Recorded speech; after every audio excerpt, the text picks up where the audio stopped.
Hello, good evening, and welcome to class number 16 of the Economy Foundation course. I hope you can all see and hear me. If you can see and hear me, please write yes in the chat and we'll get started.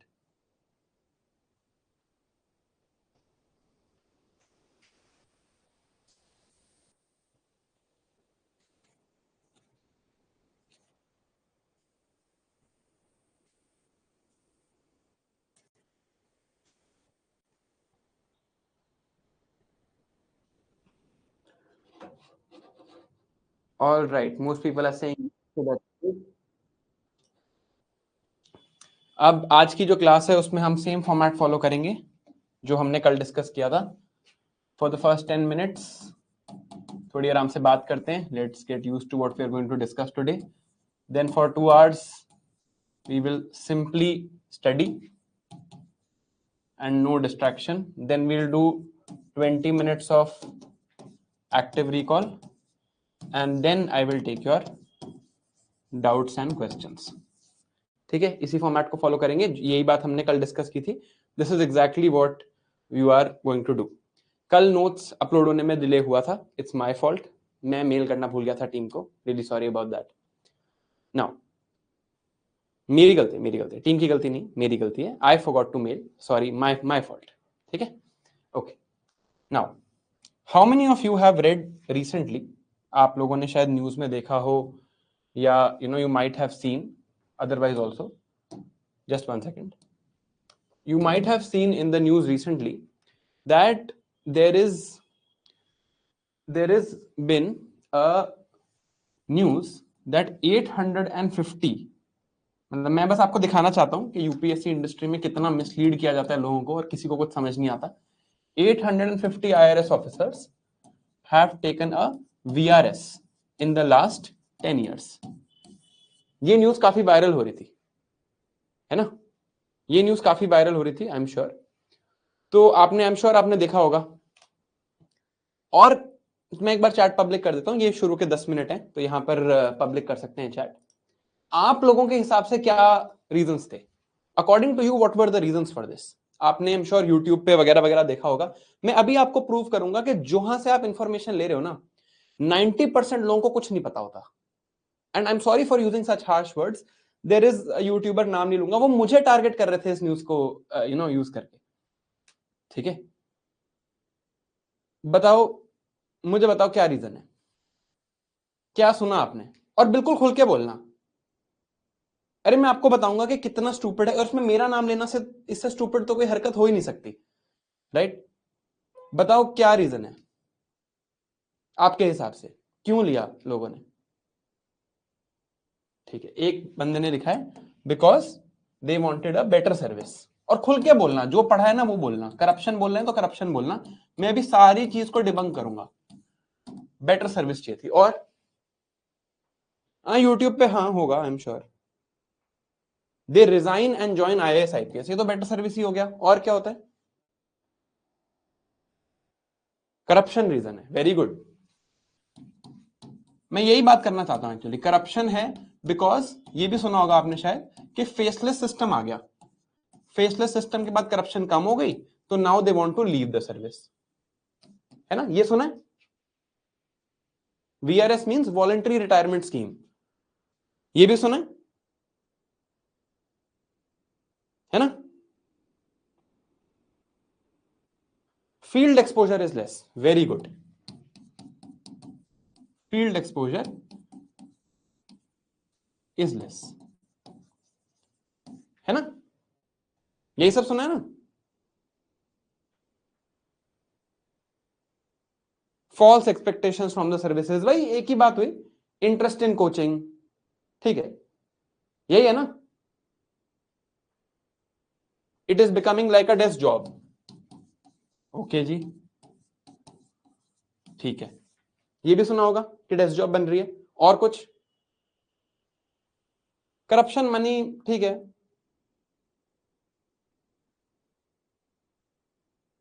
है ना? No power ना, desk job, no power. यही सुना है ना? Mainly मैंने cover कर लिया. Broadly I have covered things. Yes और नो? यही सुना होगा न्यूज में. सारे गलत हैं. None of them is correct, not even remotely correct. है ना। अब सुनो, अब मैं आपको बताता हूं कि क्यों आपको नॉन क्रेडिबल लोगों से इंफॉर्मेशन नहीं लेनी चाहिए और ढंग की जगह से इंफॉर्मेशन लेनी चाहिए, है ना। अब देखो, पहले समझते हैं, मेरे को ये न्यूज मिली, I got this news that 850 IRS officers 850 IRS officers took VRS in last 10 years। इतनी न्यूज है ना, बाकी तो इंटरप्रिटेशन है, फैक्ट इतना है, इसके आगे इंटरप्रिटेशन है। पहले समझते हैं what is the meaning of VRS। VRS stands for voluntary retirement service, voluntary retirement scheme, sorry. Voluntary retirement scheme क्या कहती है? वॉलंटरी रिटायरमेंट स्कीम ये कहती है कि after you have completed 20 years of service, read, अब ध्यान से सुनो, after you have completed 20 years of service you can choose to retire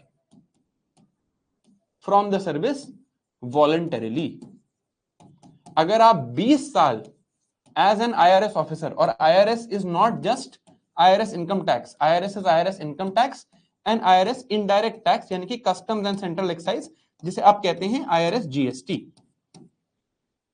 after you have spent 20 years in the IRS, and ये सिर्फ IRS में नहीं है, ये किसी भी सर्विस में, IPS हो, IAS हो, IP टैप्स हो, कुछ भी हो, any service you spend 20 years you can choose to voluntarily retire। ये होती है VRS।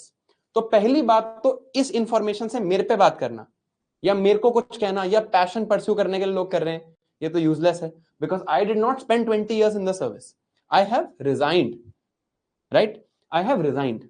यूट्यूबर की बात नहीं है यार, छोड़ो उस यूट्यूबर को, इज नॉट सिग्निफिकेंट, यूट्यूबर की बात नहीं है, ये लॉजिक समझना। अरे वीडियो लिंक छोड़ दो भाई, नहीं नहीं है इंपॉर्टेंट, वो बात सुनो मेरी। 20 years फ्रॉम, मैं अपने लिए, अपने डिफेंस के लिए नहीं बोल रहा हूं ये, ठीक है, मैं आपको कुछ समझा रहा हूं, I am not defending my self, मैंने तो VRS नहीं लिया, मैंने रिजाइन किया है, ठीक है, I have resigned. 20 years you have to spend, then you can choose to voluntarily retire from the service, ठीक है। अब इसके क्या रीजन दिए जा रहे हैं? so that you can get a better service, absolutely wrong। how can you get a better service after serving for 20 years in IRS?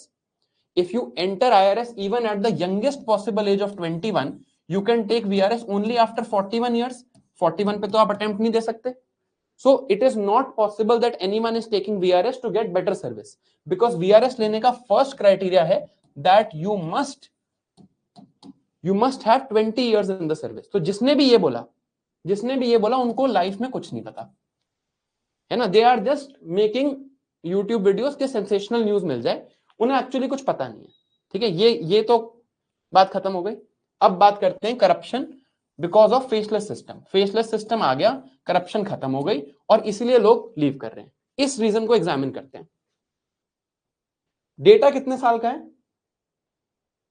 Data है 10 years का, है ना, 10 years का डेटा है, राइट। 10 years के डेटा में क्या पता चला? 10 years मतलब ये डेटा होगा, और ये डेटा लास्ट ईयर तक कोलेटेड है, तो ये डेटा होगा फ्रॉम 2014 टू 2023। इन 10 years में ये डेटा होगा। फेसलेस सिस्टम कब आया?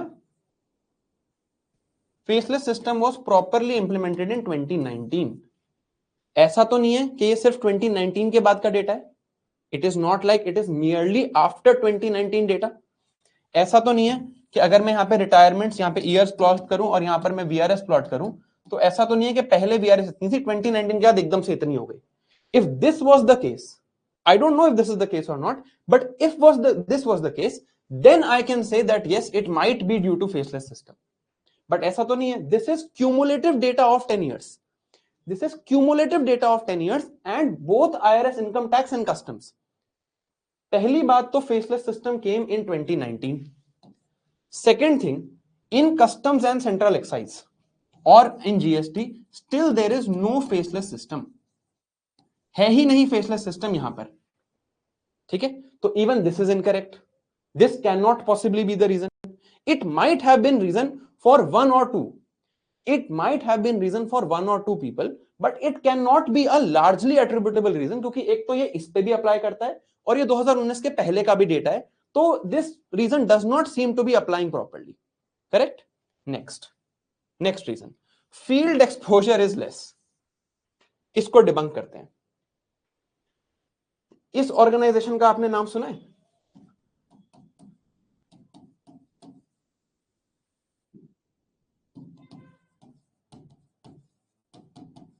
Have you heard the name of this organisation? इससे ज्यादा फील्ड एक्सपोजर तो आई डोंट थिंक कहीं मिलता होगा.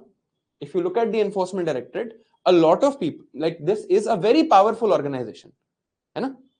80% ऑफ द ऑफिसर्स, मैं ब्रॉडली बता रहा हूं, I don't know exactly, 80% of the officers serving here are from IRS income tax.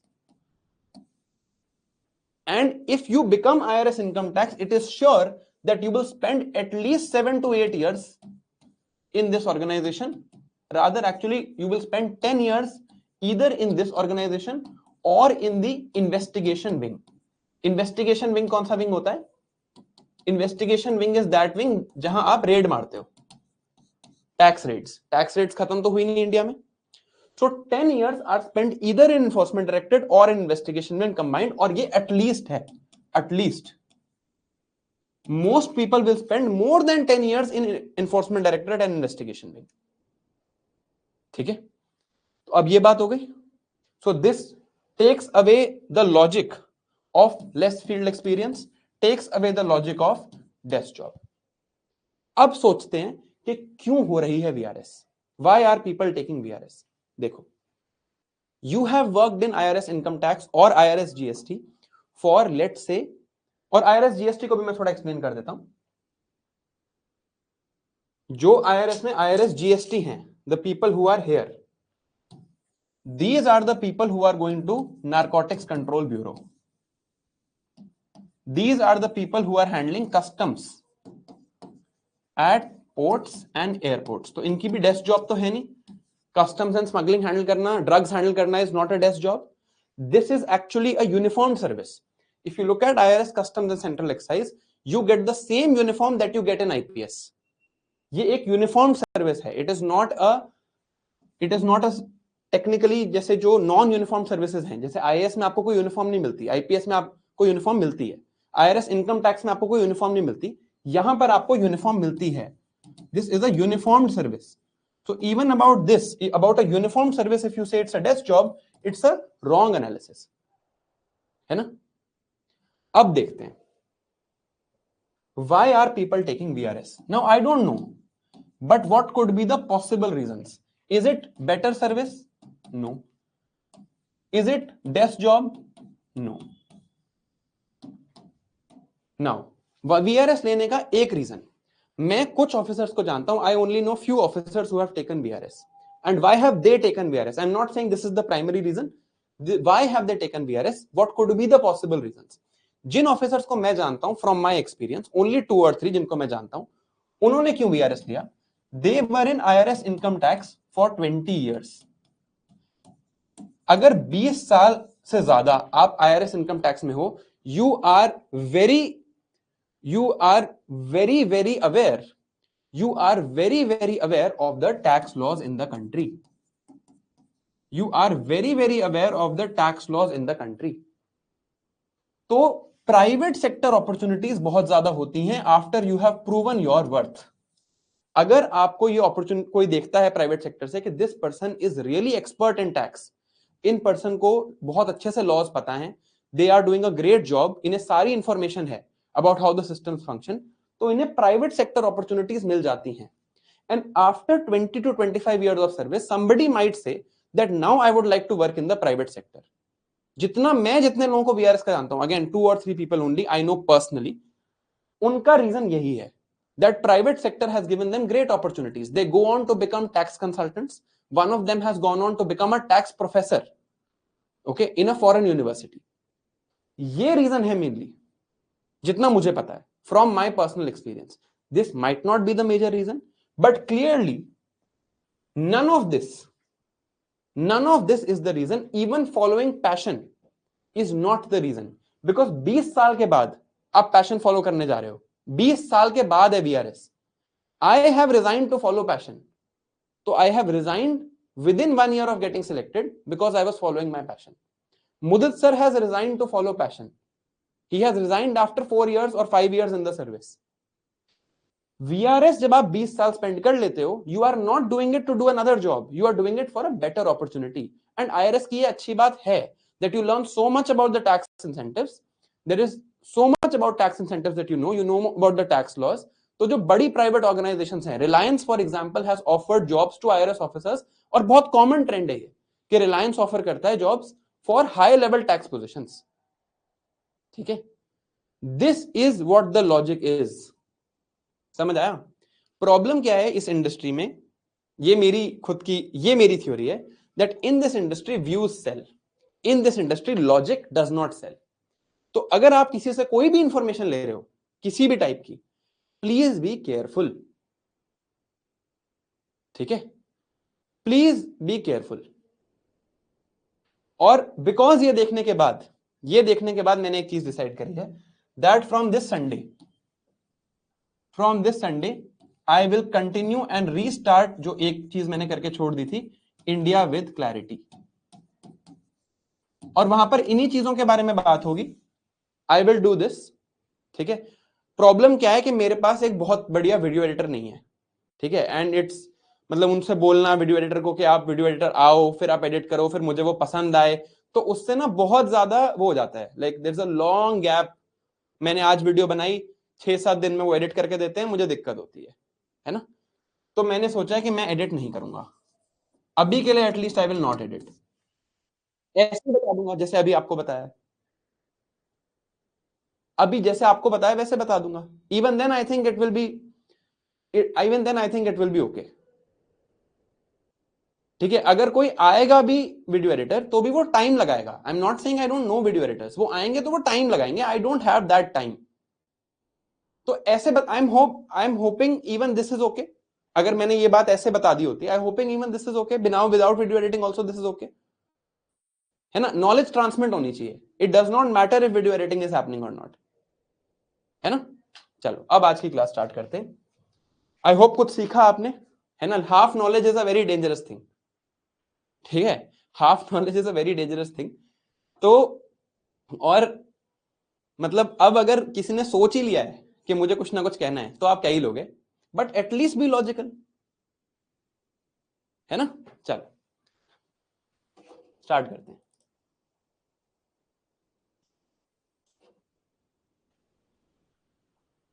Let's start. आज की क्लास में हम कंटिन्यू करेंगे आवर रीडिंग ऑफ एम्प्लॉयमेंट. हम एम्प्लॉयमेंट पढ़ना कंटिन्यू करेंगे. कल हमने कींजियन एम्प्लॉयमेंट तक पढ़ लिया था, टाइप्स ऑफ अनएम्प्लॉयमेंट से हमें दोबारा पढ़ना था. तो we will now read from types of employment. Sorry, we will read from types of employment now. ठीक है, टाइप्स ऑफ अनएम्प्लॉयमेंट यहां से पढ़ना स्टार्ट करेंगे. कुछ वर्ड्स का मीनिंग समझेंगे, टाइप्स ऑफ अनएम्प्लॉयमेंट वर्ड का मतलब समझेंगे. सेम है, अब 2 घंटे बिल्कुल फोकस ऑन द स्क्रीन, कोई फालतू की बात नहीं, है ना. जो बात हो रही है उस पर फोकस करना है, इधर उधर की बात नहीं करनी, कोई चैट में कुछ नहीं लिखना. We will just focus, we will learn about unemployment in detail, और काफी जादू मैं आपको आज दिखाने वाला हूं. ठीक है, स्टार्ट करते हैं. Types of unemployment. Types of unemployment. ठीक है, हमने अभी तक देखा था एक टाइप ऑफ अनएम्प्लॉयमेंट कल, due to the change of business cycles known as cyclical unemployment. ये एक प्रॉब्लम है साइक्लिकल अनएम्प्लॉयमेंट की. ठीक है, साइक्लिकल अनएम्प्लॉयमेंट की मेजर प्रॉब्लम है, ये हमने पढ़ा था. This was our analysis of the business cycle. Business cycle में there was cyclical unemployment, and why was it happening? Because there was a demand deficit. It was basically demand deficit unemployment, and its solution, the Keynesian solution to this was for the government to spend more, to increase government spending, to increase the level of aggregate demand, get it back to the cycle, get us out of the recession, and then unemployment will get back. Right? ठीक है, इसके अलावा भी types of unemployment हैं जो है structural unemployment, seasonal unemployment, frictional unemployment and voluntary unemployment. और इन चारों को मिला के कहा जाता है नेचुरल रेट ऑफ अनएम्प्लॉयमेंट. ये टर्म मैं आपको बता चुका हूं, बट मैंने आपको अभी तक समझाया नहीं है what is the natural rate of unemployment. ये 4 टर्म्स हैं, these 4 terms, and then natural rate of unemployment is something that we will understand. Right, इससे हमें समझ आएगा कि क्यों even at potential GDP, this was the rate of unemployment that we had at potential GDP, even at potential GDP there is some unemployment in the economy. ये हमें समझ आएगा यहां से। समझते हैं इन चारों टर्म्स को। सबसे पहले हम समझते हैं स्ट्रक्चरल अनएम्प्लॉयमेंट। स्ट्रक्चरल, देखो नाम से ही क्लियर है, structure, it is related to the structure of the economy, the defining character of the economy. If there is a change in the defining character of an economy or an industry, if there is a change in the defining character of an economy or an industry, then there is some unemployment. That is called structural unemployment. कैसे होता है देखते हैं। अगर मैं Indian economy की बात करूं, Indian economy right now in terms of work is largely agricultural based, ये भी हम पढ़ेंगे वैसे। सर्विसेज कंट्रीब्यूट अलॉट, जो सर्विस सेक्टर है वो काफी कंट्रीब्यूट करता है to our GDP, but agriculture is the largest employer, ये चीज हम कल पढ़ेंगे। हमारी मैन्युफैक्चरिंग जो है वो थोड़ी कम है, our manufacturing base is a little low.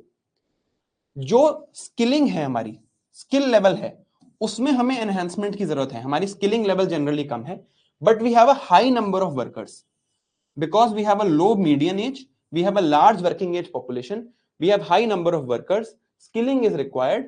Agriculture में बहुत ज्यादा लोग काम करते हैं, उसके बाद मैन्युफैक्चरिंग में, उसके बाद सर्विसेज में, बट कंट्रीब्यूशन सबसे ज्यादा सर्विसेज का है। This is the defining characters of the Indian economy eight today और टुडेज मोमेंट। तो अगर मैं अभी इंडियन इकोनॉमी को देखूं तो ऐसी दिखती है। Now if there is some change in these characters, right, if there is some change in this characters, it will lead to certain unemployment. Example देखते हैं। अभी इंडिया में it is largely agricultural based. If it is agricultural based, a lot of people are working here. Now we see that in the next 10 years, let's say 10 साल में ऐसा होता है, gradually होगा of course, that Indian economy moves towards industrial manufacturing. हम ज्यादातर manufacturing में चले जाते हैं, right. Indian economy moves towards industrial manufacturing, and जैसे चाइना की मैन्युफैक्चरिंग बेस्ड इकोनॉमी है, India also becomes a manufacturing based economy. Let's say this happens. If this happens, जो ये सारे लोग यहां पर एग्रीकल्चरल लेबरर्स हैं, इन सबको तो यहां जॉब नहीं मिल जाएगी, right. Not all agricultural labourers will directly be absorbed into industrial manufacturing. ये क्यों होता है ये भी हम अभी देखेंगे। बट जो एग्रीकल्चरल लेबरर है, जिनका अभी ये स्किल है कि वो फार्म्स पे काम कर सकते हैं, they might not have the skills to work in a factory, they might not have the skills to work in an industry. तो प्रॉब्लम क्या होगी कि ये लोग यहां से यहां ट्रांजिशन नहीं कर पाएंगे, राइट। तो ये लोगों में कुछ अनएम्प्लॉयमेंट जरूर जनरेट होगी। अब ये तो अच्छी बात है कि इंडिया एग्रीकल्चरल इकोनॉमी से इंडस्ट्रियल इकोनॉमी बने, but this structural change will lead to some unemployment. इसको हम थोड़ा और लेवल पे देखते हैं। Let's look at it at the firm level, ठीक है। इंडिया में बहुत सारे पहले कॉल सेंटर्स होते थे, there were a lot of call centres. Call centres में क्या करते थे लोग, their job was to call people, this because they were good English speakers, they used to get a lot of jobs. Their main job here was to provide customer service. बाहर की companies भी अपनी customer service India को outsource करती थी, और ये लोग यहां रहते थे, कॉल सेंटर्स में लोगों को कॉल करते थे, कस्टमर सर्विस प्रोवाइड करते थे। Now if you look at the customer service industry, पहले इस इंडस्ट्री का क्या कैरेक्टरिस्टिक था, that it was people based industry. पहले मेनली लोग यहां पर कस्टमर सर्विस प्रोवाइड करते थे। The idea was that you will call someone, they will pick up the phone, then they will give you customer service. Microsoft, Google, इनकी भी customer service India में outsource थी। अब हुआ क्या, this industry changed within 2 years, within 2 years or even less than 2 years, this industry has almost completely transformed to AI based customer service. Now you have AI bots, chatbot दिखा होगा आपने, हर जगह chatbots हैं। पहले आप AI से बात करते हो, फिर कहीं जाके you talk to a person. So the number of people this industry employed has significantly reduced. So number of people that customer service industry has employed has significantly reduced because of AI. But since AI is becoming very, very prevalent, the number of people that the AI industry is employing has increased. क्योंकि AI अब सबको चाहिए, तो AI में बहुत ज्यादा jobs बन गई, कस्टमर सर्विस इंडस्ट्री में जॉब्स कम हो गई। So let's say that 1000 jobs were lost. 1000 jobs were lost in customer service industry, and let's say even 900 jobs were created in the AI industry. But इससे problem क्या हुआ, ये जो लोग थे, the people who are working here, they can not go and take these 900 jobs. Although job loss उतना नहीं हुआ है, यहां पर सिर्फ 100 का गैप है. Ideally it should only be 100 jobs gap. But ये जो लोग यहां काम करते थे, ये 2 साल में इतनी स्किलिंग नहीं कर सकते कि ये एआई में जाके जॉब ले ले. Right? So these people are not able to move from this industry to this industry. There has been a structural change in the customer service industry. The defining characteristic of the industry has moved from people to AI. But the people who were working in this people-based industry cannot take these jobs in the AI-based industry. अब ये AI में jobs नहीं ले सकते. अब यहाँ पर demand engineers की है. यहाँ पर जो स्किल्स चाहिए वो इंग्लिश स्पीकिंग स्किल्स नहीं है, यहाँ पर चाहिए कोडिंग स्किल्स. तो पहले जो डिमांड थी जॉब्स की वो गुड इंग्लिश स्पीकर्स की थी, अब जो डिमांड है वो कोडिंग की है. But these people can not suddenly move here, even though there is not, तो ओवरऑल जॉब लॉस बहुत ज्यादा नहीं है, 100 जॉब्स ही कम हुई है मार्केट में, बट जो अनएम्प्लॉयमेंट है वो काफी है. क्यों है? Because there has been a structural change. This type of unemployment is called structural unemployment.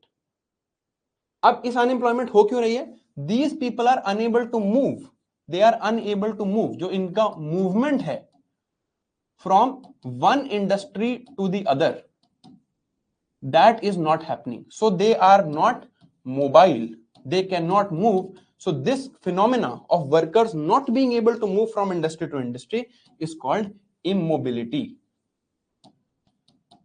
And structural unemployment is largely defined in terms of immobility of workers.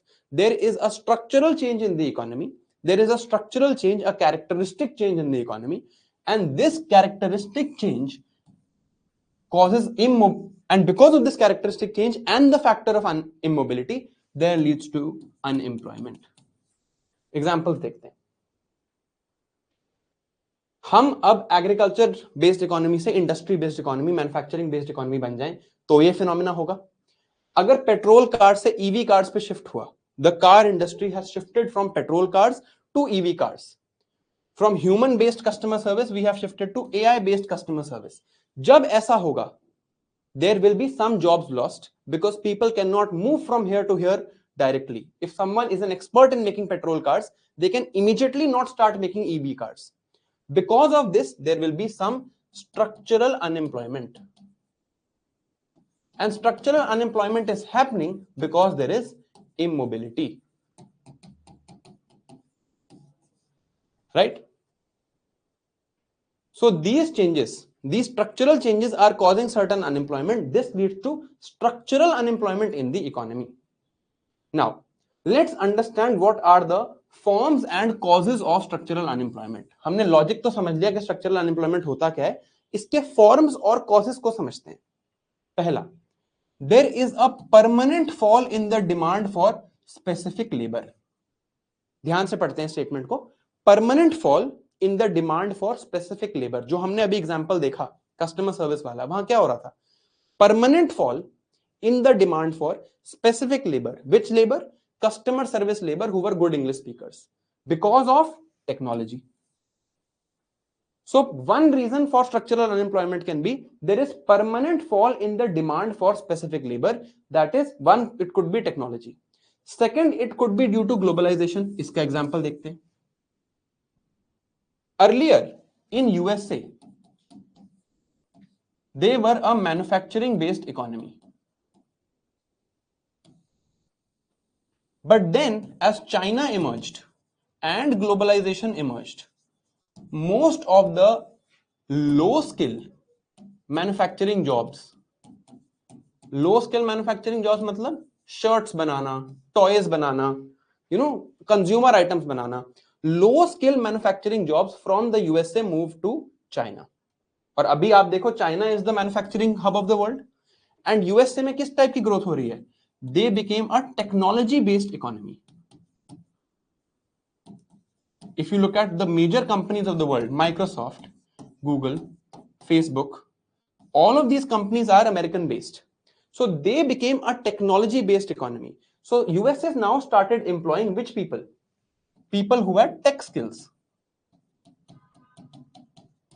and China started employing people who had low manufacturing skilled people, low skilled people who could work in manufacturing. But what happens to someone who was staying in USA? This person, let's call him John. John was staying in USA and he only had low skills of manufacturing. The industry has moved, but he cannot move. Either he cannot move to China. This is one problem. Even if he moves to China, sorry, one problem is he cannot move to China. The second problem is he cannot move to this industry, right? So what are the types of immobility that he is facing? He cannot relocate. He cannot relocate here. That means there is a problem of geographical immobility. He cannot go directly to this industry. It will take time. एकदम से यहाँ नहीं आ सकते. इन्हें job तो आज ही चाहिए. He has to feed his kids. He has to pay his loans. He cannot immediately move here. So there is also a skill-based immobility. So either there is geographical immobility or skill-based immobility. And here what is happening? Due to the phenomena of globalization, due to the phenomena of the world becoming a more connected place, there has been structural change and this has led to structural unemployment. In USA now, there is a permanent fall in the demand for low-skill manufacturing labor. So this could be a second type. Third could be changing consumer preferences. Pehle, for example, people wanted petrol cars. Now they want EV cars. If the consumer preferences change, people stop wanting a particular item, that industry will no longer have a demand. If the demand of that industry falls, then what will happen? Some people will be employed less. So either due to technology or due to globalization or due to changing consumer preferences, there can be the phenomena of permanent fall in demand for specific labor. Specific labour जो चाहिए एक industry का specific labour, उसकी demand permanently fall कर जाती है because of this leads to structural unemployment. This could be one reason. What could be the other reason? The other reason could be institutional framework. Institutional framework means the institutions that are operating in the economy. For example, in the Indian economy, अगर मैं Indian economy की बात करूं, in the Indian economy, there is a concept of minimum wage. Indian economy has a concept of minimum wage. Now we have seen that minimum wage does lead to some level of unemployment because it is a price floor. इसके नीचे price गिरना allow नहीं होता, equilibrium level पे गिरना allowed नहीं होता. It does create a surplus and therefore what does it lead to? That does it lead to unemployment. यार आपको बोला है ना चैट बंद रखो यार, it really distracts me. Twinkle, Gunjan, Vidushi, Vardhan, it was not required यार, it just distracts me. Please stop. हम करेंगे बात once I am done with this topic. In the Indian economy, there is also the presence of labor unions.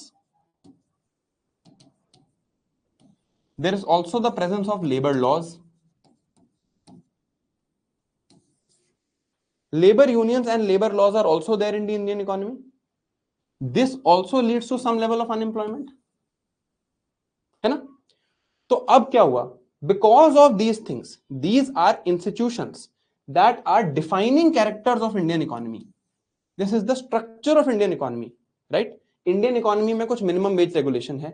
Indian economy में labor unions exist करते हैं. Indian economy में कुछ labor laws हैं. Labor laws like you cannot fire people indiscriminately. अगर आपने 100 से ज्यादा लोगों को fire करना है from a factory, you need to take permission from the labor bureau. पढ़ेंगे हम labor laws के बारे में कल. Because of these things, because of these regulations, what happens? People will hire less. और ये हम ग्राफ पे भी देख चुके हैं. Labor union का भी लॉजिक हम देख चुके हैं. These keep wages sticky, and because wages are sticky, they do not reach the equilibrium level. They are higher than the equilibrium level. There is some level of unemployment. So structural unemployment mainly happens due to two reasons. One is permanent fall in demand for specific labor. Second is institutional framework of an economy. ये mainly causes हैं, and in causes से we see there is some issue of one. यहां पर क्या problem है? Technology से होती है, ग्लोबलाइजेशन से होती है, या चेंजिंग कंज्यूमर प्रेफरेंसेस से होती है. यहां पर मिनिमम वेज लॉस से होती है, लेबर लॉस से होती है, ट्रेड यूनियन या लेबर यूनियन रिस्ट्रिक्शंस की वजह से होती है। This is what is causing structural unemployment in the economy, right? अब structural unemployment is defined in the terms of immobility because people cannot move. One is occupational immobility, means their skills have become obsolete. Their skills have a problem. They cannot move from one place to the other because they don't have skills. Second is geographical immobility. They are either unwilling or unable to move from one place to the other. USA से China में jobs create हुई, you are unwilling to move, you are unable to move, there is geographical immobility. The third is industrial immobility. Your industry has declined,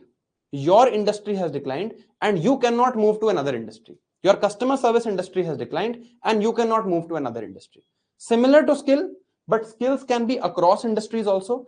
This is specific to industries, right? So industrial immobility means I am unwilling or unable to move from customer service industry to AI industry. अब AI industry के अंदर ही अगर लो skill से high skill चली जाए, AI industry earlier required low skill coders, now it requires high skill coders, this would be skill based immobility. So either you have a skills problem, or you have an industrial problem, or you have a geographical problem, it would lead to immobility. And structural unemployment mainly happens due to this problem of immobility.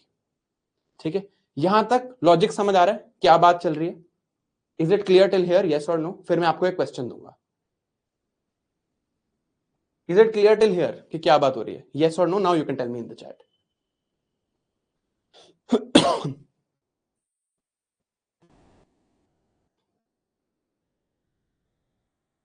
ठीक है.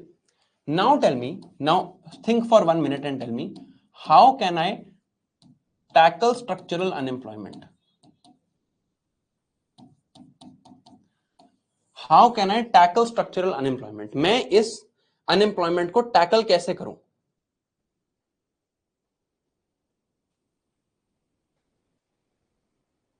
How do I tackle structural unemployment?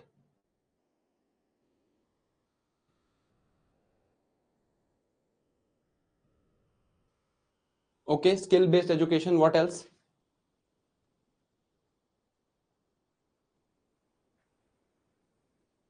अरे you can't write in the answer improving mobility. How do I improve this mobility? अब मैं आपको बताता हूं. Now you can stop. Please stop. Most of the answers, 99% of the answers were skilling. ठीक है, 99% of the answers were skilling. Please stop now, है ना? अब देखो, most of the answers were skilling and this is not wrong. This is correct. रुक जाओ यार, please stop. I got it. Stop. Most of the answers were skilling and this is right. But अगर आप देखो that this will not make you a main stopper.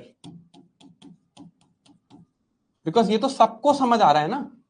How do you get better answers than the rest? अब मैं आपको बताता हूं सोचना कैसे था. तभी मैं हमेशा कहता हूं जल्दी जवाब मत देना. जल्दी जवाब नहीं देना था. यहां पर आपसे मैंने पूछा how do I tackle structural unemployment. First examine the reasons. One set of reasons was fall in demand for labor, permanent fall in demand for labor. One set of reasons were institutional framework. When I look at this, then I should look at, yes, there is a requirement of skilling. बात सही है. But here also I can do something. I can relax labor laws. I can relax minimum wage requirements.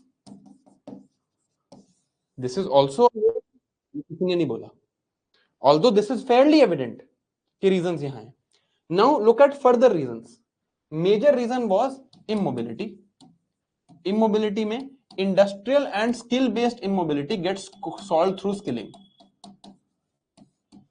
One immobility was also geographical. अब geographical will not always mean that it is within, like between countries also. US से China ही नहीं होगा. ऐसा भी तो हो सकता है कि Kerala is becoming a largely industrial state, so industries are shifting from West Bengal, they are saying कि हम अपना बेस केरला में बनाएंगे, right? This has one of the reasons why Gurgaon has developed. A lot of industries chose to shift to Gurgaon. Now, if this is happening, workers will not be willing to move or able to move to Kerala. There will be a problem of geographical immobility. ये भी तो एक reason है. If there is a problem of geographical immobility, what do? I can give incentives. I can give incentives for people to move. कि आप जाओ, आपके पहले 3 साल का रेंट हम दे देंगे, आप जाओ, आपके जो रिलोकेशन की जगह होगी वो में हम कर देंगे. Incentives for people to move to overcome the problem of geographical immobility. अब देखो, अब अगर मैं सोचना सिखाता हूं, मेरे को क्या आंसर मिले अभी तक मुझे 4-5 आंसर मिले हैं. एक आंसर मुझे मिला है स्किलिंग, एक आंसर मुझे मिला है लेबर लॉस रिलैक्स करना, मिनिमम वेज रिक्वायरमेंट्स कम करना, एक आंसर मुझे मिला है incentives for people to move. ठीक है, हमने दो तीन तरह की चीजें देखी हैं. हमने देखा है that there are some economists who say that you don't intervene, do not intervene, you let the free market function. आप फ्री मार्केट को एज इट इज चलने दो. There are some economists who say please intervene in the market, it is required, right? Now, how do you think in the framework of an economist? How do you think in the framework of an economist or an ideal UPSC aspirant? You would say that to deal with structural unemployment, there are two methods. One method involves interventions in the economy. You can have an interventionist approach. An interventionist approach would mean that I provide skilling, I provide incentives for movement, incentives for skilling also, incentives for moving also. Now, skilling is one word. Skilling can further be said to include adult education programs, internship programs, vocational training programs. I can say this is one way. The second way is I can have a free market based approach. Free market based approach would be reduce the minimum wage, reduce labor regulations. This could be one way. ये मैंने लिख लिया. अब देखो, अब next क्या. यार मत करो ना चैट प्लीज, कैसे रिक्वेस्ट करूं मैं, है ना, मत करो, इट रियली डिस्ट्रैक्ट्स मी. मैं पूछ लूंगा जब मेरे को डाउट्स पूछने होंगे. अब ये मैंने लिख लिया. Now look at, I have suggested these solutions. मैं आपको सोचना सिखा रहा हूं, प्लीज लर्न दैट फर्स्ट. अब मैंने ये सॉल्यूशंस लिखे. अब ऐसा तो नहीं है that these solutions are without any issues, कि इन सॉल्यूशंस में कोई इश्यूज नहीं है, ऐसा तो नहीं है. यहां पर क्या इश्यूज हैं? यहां पर इश्यूज हैं अपॉर्चुनिटी कॉस्ट. अपॉर्चुनिटी कॉस्ट के इश्यूज क्या हैं? If government spends on skilling, government ने टैक्स जो है वो अपना स्पेंड कर दिया on skilling, that means government will spend less somewhere else, कहीं और स्पेंड कम करेगी, राइट? इसका मतलब there is an opportunity cost involved here. Government को हो सकता है अपने एजुकेशन एक्सपेंडिचर को कम करके, और अब ये तो skilling and education is the same thing. Government can say कि अपना हेल्थ एक्सपेंडिचर कम करके या डिफेंस एक्सपेंडिचर कम करके हम स्किलिंग कर रहे हैं, या फिर गवर्नमेंट को टैक्स बढ़ाना पड़ेगा, या गवर्नमेंट को बोरोइंग करनी पड़ेगी. ये चीज हम देख चुके हैं. So there is an opportunity cost involved. Second thing, even if I do skilling, it will take time. I can't teach you new skills in a day. मैं तो आपको 15, I think it's been 15-16 days, 16th class में आपको 16 class में ये भी नहीं सिखा पाया कि चैट स्पैम मत करो. Skilling takes time. There is a time lag. This is the second disadvantage. So I suggested that when there is an interventionist method, in the interventionist method, I can do skilling or incentives for moving people. This has a problem of a high opportunity cost or a problem of a time lag. दूसरा side देखते हैं. I also suggested some other solutions. I suggested that I should reduce minimum wages or reduce labor regulation. But this also has issues. Here what are the issues? That the life of workers, quality of life of workers will get impacted. इसमें जो labour काम करते हैं, जो लोग veg पे काम करते हैं, राइट, जो लोग वेज पे काम करते हैं, उनकी वैसे भी क्वालिटी ऑफ लाइफ कम है. I am giving them even less wages, I am giving them even less regulations to support them, so it will increase my inequality in the economy. I am making the poor poorer, right? अब मुझे क्या समझ आया, that to solve the problem of structural unemployment there are two methods. Each method has some issues. Now when I am actually an economist and when I'm actually taking this decision, then I will say कि ठीक है यार, we can afford the opportunity cost, so let's go for this method. Or there are other ways to improve quality of life of labor, so let's go for this method. This is how you think like a UPSC aspirant. ऐसे नहीं कि मैंने problem देखी, मुझे skilling समझ आया, मैंने skilling बोल दिया. No, think logically. अगर आप लॉजिकली सोचोगे तो आपको सब समझ आएगा. Think logically. समझ आई बात? Now is it clear how you are suppose to write an answer and how you get marks in mains?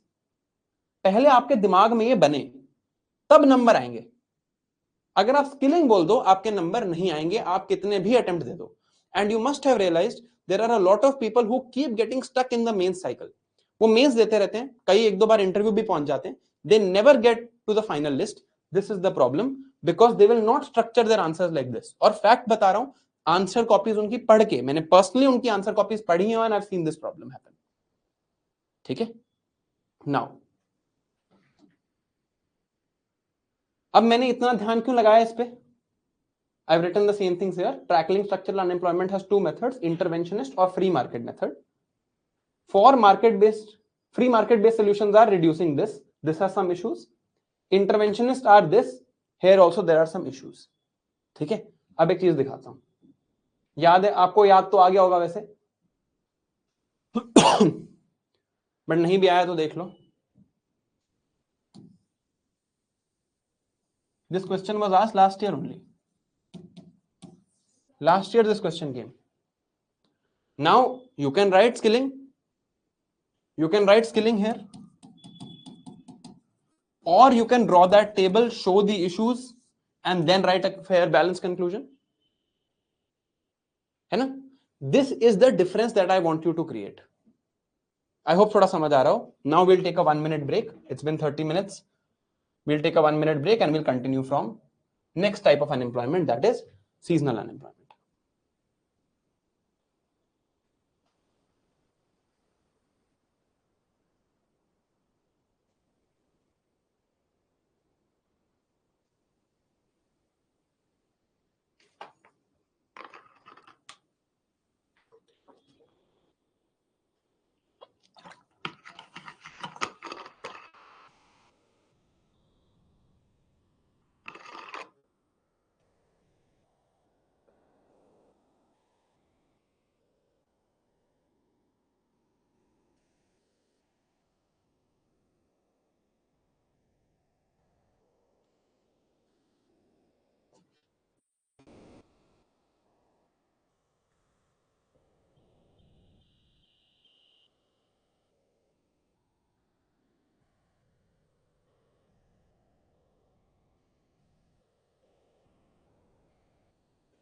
All right, perfect.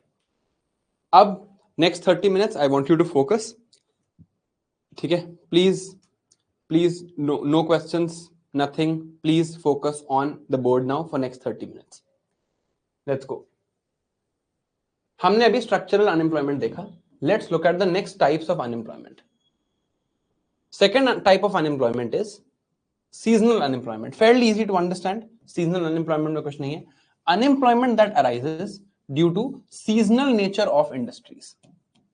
Some industries are fairly seasonal in nature. For example, there is an industry of agriculture, industry of construction, industry of tourism.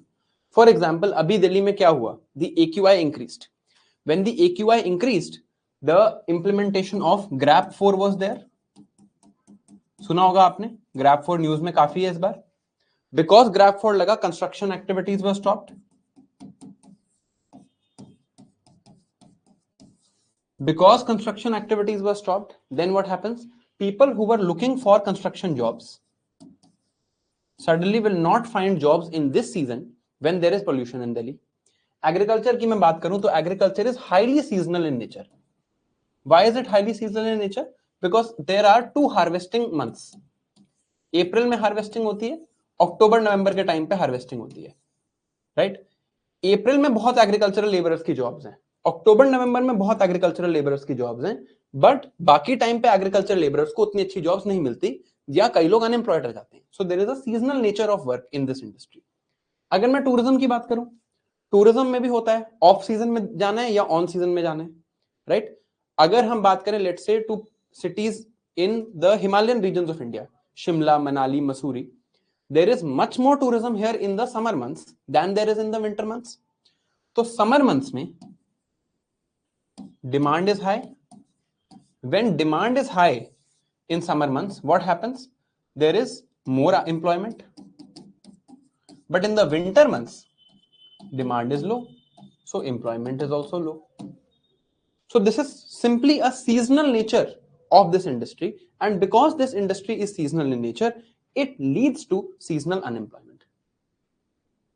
Now, how do you deal with it? One is you encourage off-season employment. You encourage people who are, let's say, in the tourism industry, you encourage them to take employment even in the off seasons in other industries. कि आप, let's say, summer months में Himalayan states में आप काम करते हो tourism industry में, off season में आप कहीं और काम कर लो. Now to encourage them to work in off season in some different industry, what will I need? What will I need here? I will again need skilling. I will again need incentives. Right? This is one way. This is therefore an interventionist approach. Then the other measures are, one other measure is I can reduce the unemployment benefits. ये unemployment benefits वाली बात समझते हैं. इस बात को समझते हैं unemployment benefits में क्या होता है. France has historically had a very high unemployment rate. Like their unemployment rate has usually been greater than 10%. They are an industrial economy, well-developed country, high income country, but still it has a very high rate of unemployment, greater than 10%. Why? Because the French government has said that if you are unemployed, we will give you, let's say, 200 euros per month as unemployment benefits. 200 euros per month as unemployment benefits. You are unemployed, you are unable to find a job, we will give you 200 euros per month as unemployment benefits. They obviously put some criteria, right? Now let's say I am somebody who is in this unemployment benefit list. मुझे unemployment benefits मिल रहे हैं. I am getting 200 euros per month as unemployment benefits. A job appears in the market. A job appears in the market and it says that we will pay you 250 euros per month. Job appears in the market and it will say we will pay you 250 euros for this month, per month for this job. Will I go for this job? Yes or no? क्या मैं करना चाहूंगा ये job? Will I go for this job? Yes or no? बताओ अब, chat अब बोलो. Obviously not. क्यों जाऊंगा मैं इस जॉब के लिए? Right? I will obviously not go. मैं कहूंगा यार 50 यूरो के लिए मैं पूरे महीने काम करूं. For 50 Euros I will work for the entire month. 200 तो वैसे ही मिल रहे हैं. 200 तो मुझे सरकार वैसे ही दे रही है. Therefore I will not go for this job, or it is likely that I will not go for this job. So when the unemployment benefits are fairly high, when there are high unemployment benefits in the economy, it leads to high unemployment benefits in the economy leads to what? High unemployment benefit also leads to unemployment. And so one way of reducing any type of unemployment is to have low unemployment benefits. Same logic अगर हम यहाँ पर लगाएं, somebody works in the off season. Somebody works, let's say, in the tourism industry in, let's say, Shimla. Summer में उन्होंने काम किया, winter में उनको unemployment benefits मिल जाते हैं of 8,000 rupees per month. वो कहते हैं ठीक है यार, कौन जॉब करेगा, दोबारा समर आएगी कर लेंगे. So if the unemployment benefits are high, if the unemployment benefits are high, you will continue to be seasonally unemployed. So one way to reduce seasonal unemployment is to reduce unemployment benefits. The second way is to increase information flow. This we will just understand when we read frictional unemployment. ये term हम तब समझेंगे जब हम frictional unemployment पढ़ेंगे. Encouraging off-season employment will be what type of measure? Interventionist policy. What type of measure will be this? This will be free market based policy. Free market based, right? This much is understood, I'm sure. है ना? इतना तो I'm sure you guys understand. Yes or no बोल दो एक बार. Then we'll come to frictional unemployment. यहां तक clear है? सीजनल क्लियर हुआ? Is this clear? Good. Now let's come to frictional unemployment. अब देखो, frictional unemployment is defined as unemployment that occurs due to inefficiency in the labor market. There is inefficiency in the labor market, right? There is an imperfect labor market. तो पहले याद करते हैं what was a perfect market. Let's remember the perfect market. याद करो हमने types of market में we read about the vegetable market. When there is a vegetable market, what was happening? एक बंदे का example लेके मैंने आपको बताया था कि बहुत सारे vegetable sellers हैं. There are from A ऐसे करके Z तक sellers हैं, and this person was out there to buy potatoes. This person is out there to buy potatoes.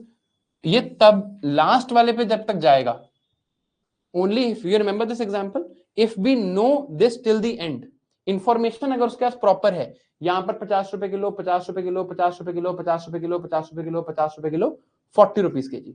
If he has this information of 40 rupees kg here, then he will buy from this. Everybody will buy from here, and then every other seller will have to reduce their rate to 40 per kg. Right? याद होगा ये?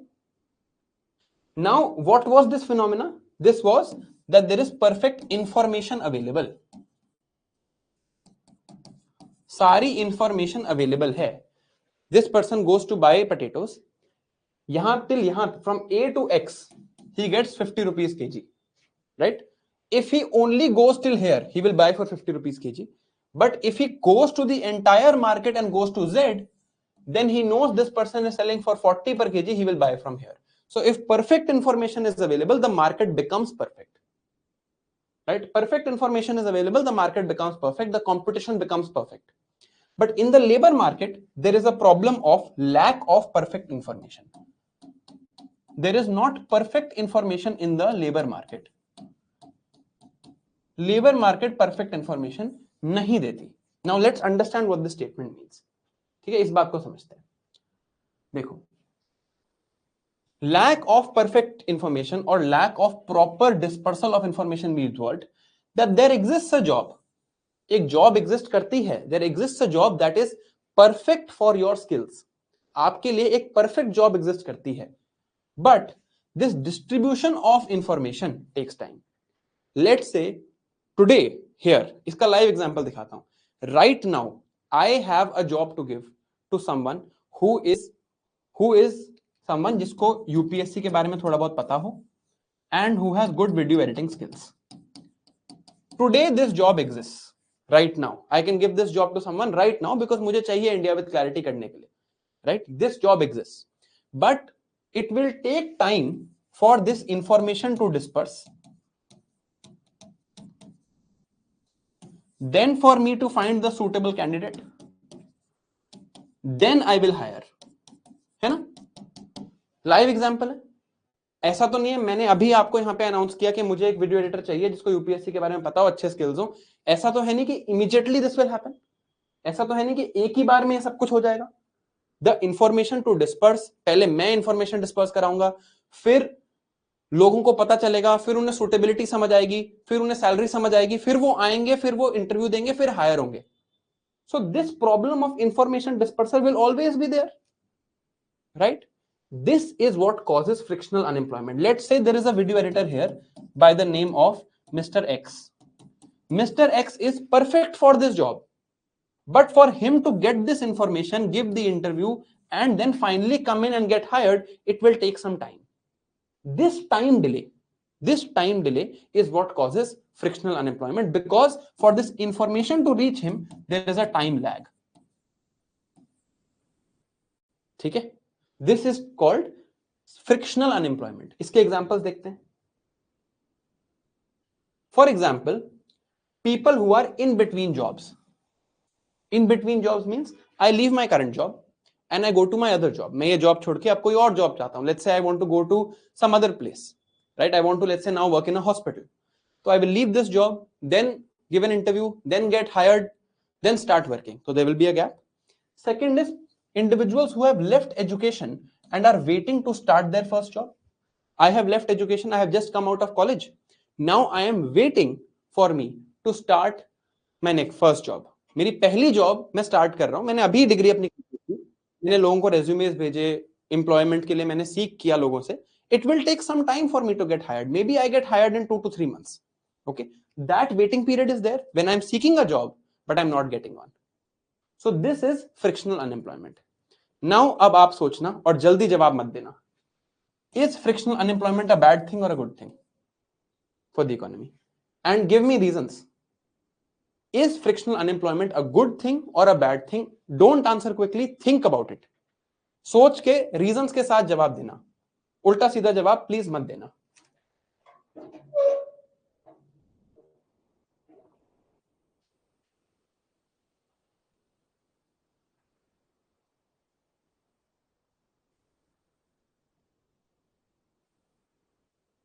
सोच के जवाब देना.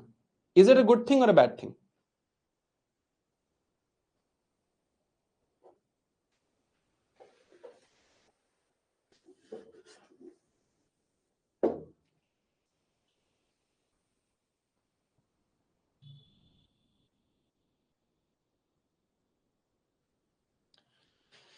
When will structural unemployment occur?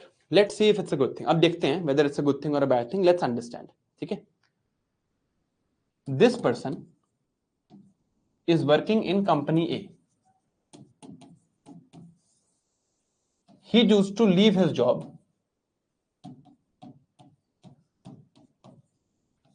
does his hiring processes or whatever, then goes to get employed in company B. This is one type of frictional unemployment. The fact that they have this confidence, they had this confidence that I am leaving the job, but I will get another job. मुझे मिल जाएगी. Economy बढ़िया चल रही है, economy में employment मिल रही है. So I have this confidence that I will find a new job. I have this confidence that I will find a new job. This means it is a good thing. For the economy, it's not a bad, at least I can say it's not a bad thing. Second type of frictional unemployment देखते हैं.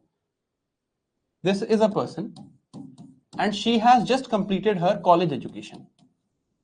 Right? She has just completed her college education.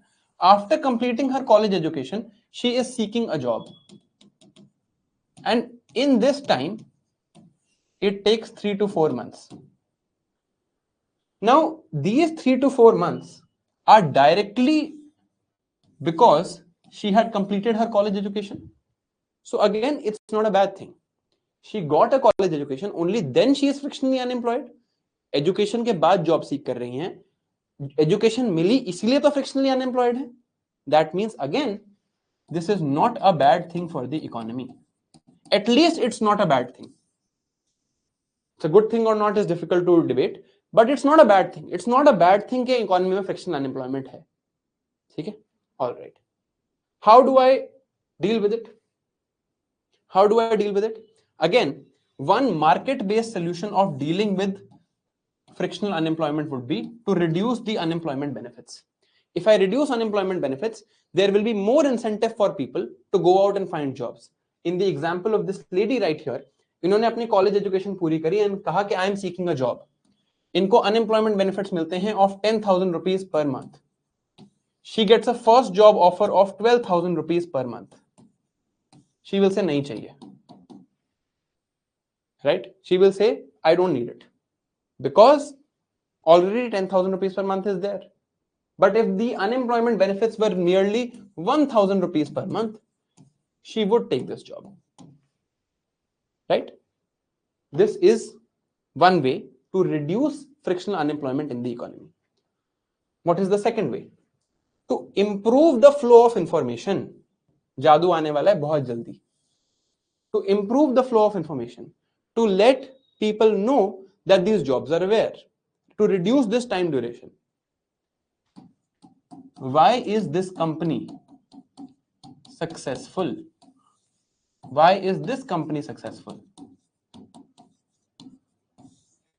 Because they are solving a real market problem. They are solving the problem of frictional unemployment. Because of these companies, labor markets are becoming closer to markets with perfect information. LinkedIn is not a jobs portal. LinkedIn's work is to make the market for labor get information flow. A better information flow happens in the labor market because there is presence of LinkedIn, right? When you have read Economy well, जब आप अच्छे से economy पढ़ लोगे, right? Then you will start understanding. कि दुनिया में चल कैसे रही है. I hope this would help. I'm sure this perspective so you have not looked at LinkedIn before. It is a jobs portal, but LinkedIn is making the market for labor have a better information flow. ठीक है? Now, if the government does it, government कहती है हम बनाते हैं ऐसा portal, then it would be an interventionist policy. है ना? अब बताओ, has the government made such a portal? बताओ, अब सोच के बताना है. Has the government made such a portal? आप में से कई लोगों ने सुन रखा होगा. I am assuming. नाम बताओ, yes no मत बोलो भाई, नाम बताओ पोर्टल का.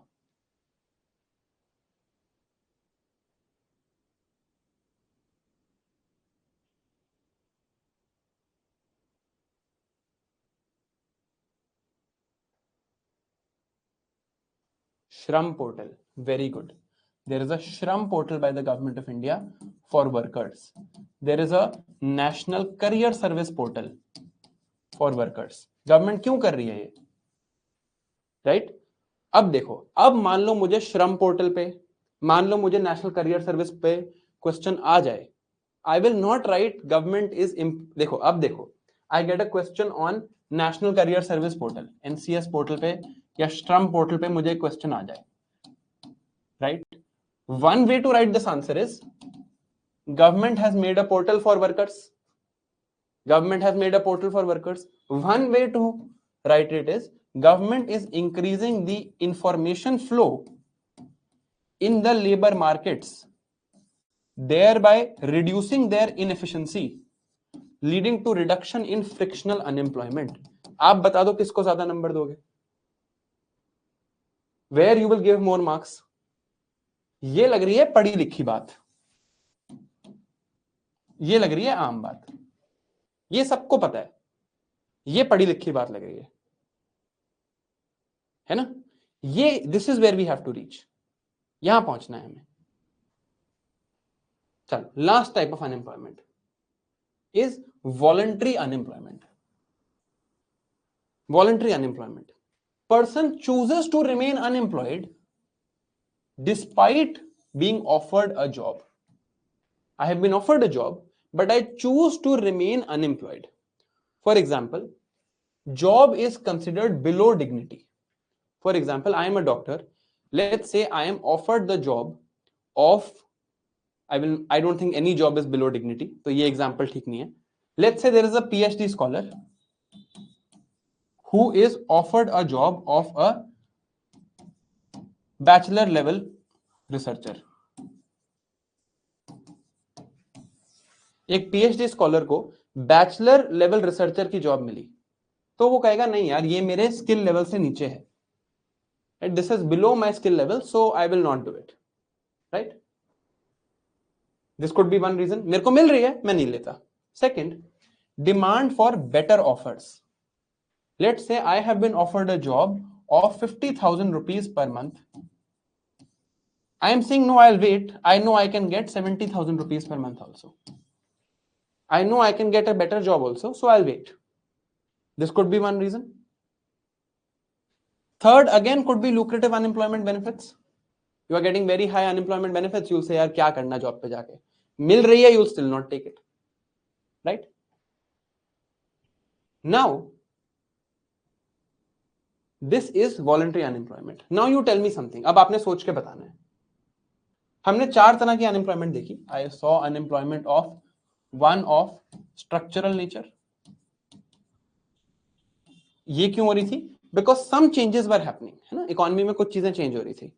We saw frictional unemployment, mainly due to labor market inefficiencies. We saw voluntary unemployment because of person's own decisions, and we saw seasonal unemployment due to the seasonal nature of work of some industries. अब ध्यान से सोचना. पहली बात, employment frictional है या voluntary है या सीजनल है या स्ट्रक्चरल है, ये इनकी डेफिनेशन से डिफाइन होता है. ठीक है. इट इज पॉसिबल कि स्ट्रक्चरल अनएम्प्लॉयमेंट को सॉल्व करने का सोल्यूशन और वॉलंटरी अनएम्प्लॉयमेंट को सॉल्व करने का सोल्यूशन और फ्रिक्शनल अनएम्प्लॉयमेंट को सॉल्व करने का सोल्यूशन सेम हो, but the definition is what I have told you. ठीक है. ऑल्दो इन चीजों पे ऐसे क्वेश्चंस आते नहीं, आएंगे भी तो ब्रॉडली डिफरेंशिएटेड होगा, right? Because for example, I am being offered a better job, I am waiting. Is this frictional or is it voluntary? Very different, very difficult for me to say.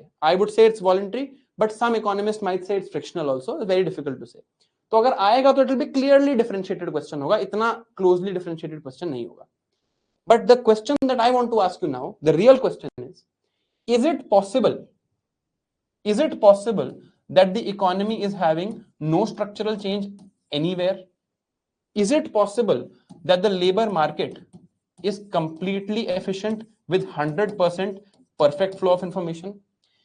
Is it possible that everyone starts taking the decision to take jobs immediately? They will not have any voluntary wait period.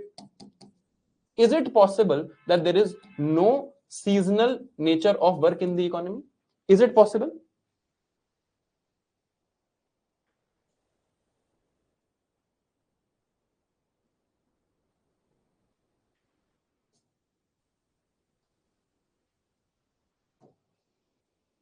If these 4 things are not possible, is it possible for the unemployment rate to be 0? If these 4 things are not possible, is unemployment ever possible to be 0? Can unemployment ever become 0? No. So even at an economy that is working at potential GDP, economy that is having full output, even then there will be some unemployment in the economy. Therefore, this some unemployment is called natural rate of unemployment. समझ आई बात?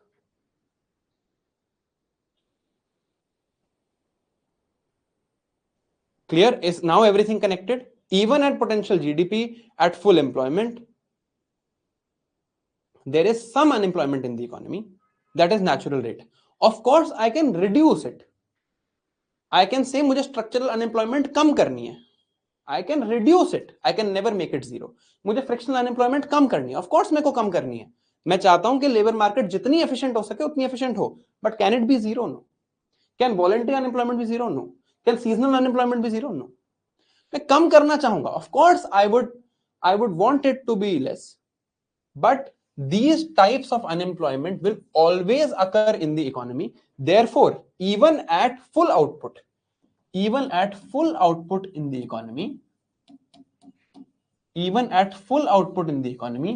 there is some unemployment, and this some unemployment is called the natural rate of unemployment.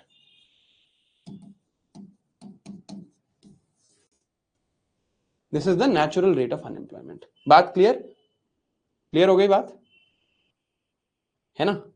अब मैं आपको बताता हूँ, मैं ORN में जैसे जब मैं होता हूँ ORN के ऑफिस में, तो कई बार कोई मिलने आता है और वो मुझे कहते, मैं उनसे पूछता हूँ कि this is a break by the way, ये 1 मिनट का ब्रेक है, आधा घंटा और हो गया तो will take a 1 minute break. कुछ पढ़ा नहीं रहा हूँ, बस बता रहा हूँ। कोई आता है ना ORN के ऑफिस में मिलने, तो मैं उनसे पूछता हूँ कि कैन इंडिया, मैं वो जैसे मैं उनसे पूछता हूँ कि आपने कितनी पढ़ाई करी है। मैंने देखा है जो सबसे कॉमन लोग बोलते हैं, जिस बात से मुझे चिढ़ मचती है, वो वो बोलेंगे कि सर मेरा पूरा जीएस हो चुका है, मेरी पूरी इकोनॉमी हो चुका है, पूरा पॉलिटी हो चुका है, बट स्ट्रैटेजी बताओ अब आगे के लिए। मैंने कहा ठीक है, पहले मैं क्वेश्चन पूछता हूँ। तो मेरे से कोई आके कहता है कि सर मैंने पूरा इकोनॉमी पढ़ लिया है। मैंने कहा बहुत बढ़िया बात है, मुझे बताओ can India make it's unemployment rate 0?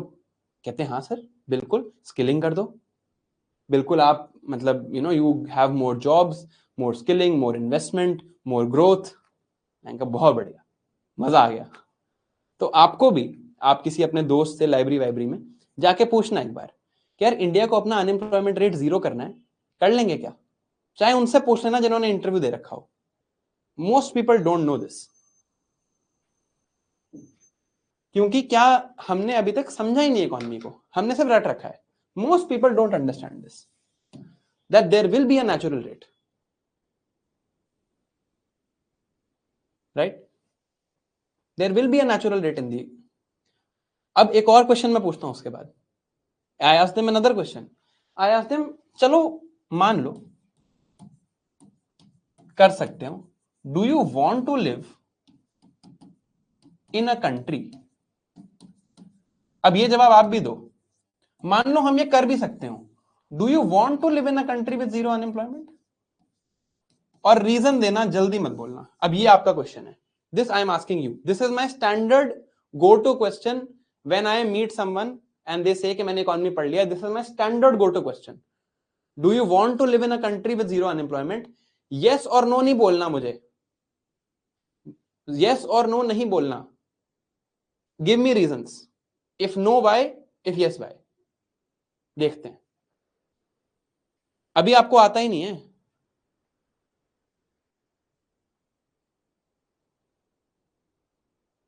Tanya, correct answer, very good. Tanya Singh, good job.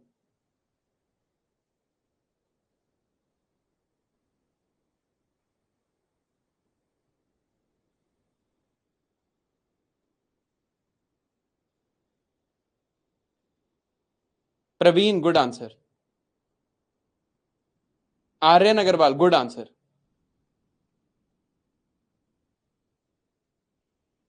अरे आनंद कुछ भी मत बोलो यार।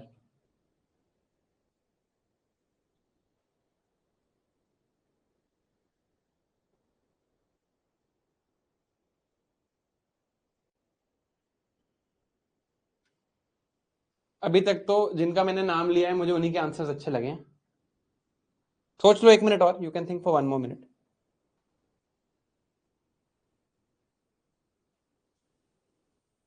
ठीक है, अब स्टॉप, स्टॉप। अब मैं बताता हूं, you have already read this, ठीक है,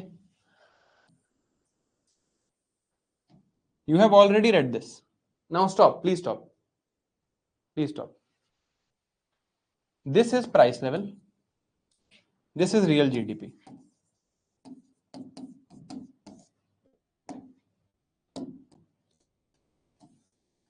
aggregate demand, aggregate supply,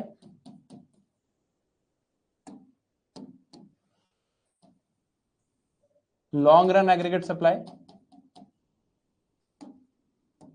This level is price level in the economy. This level is y is equal to potential GDP, and the unemployment rate at this moment, the unemployment rate at this moment is natural rate of unemployment. ये आता है ना, इतना तो आता है, यहां तक पता है ना? Now I want to reduce unemployment lesser than the natural rate of unemployment. मुझे नेचुरल रेट ऑफ अनएम्प्लॉयमेंट से कम करनी है अनएम्प्लॉयमेंट, 0 तक ले जानी है। What will I do? I will shift the aggregate demand curve outside. मैं यहां शिफ्ट कर देता हूं, आई मेक दिस AD2, ठीक है, अब क्या हुआ, now economy is at price level 2,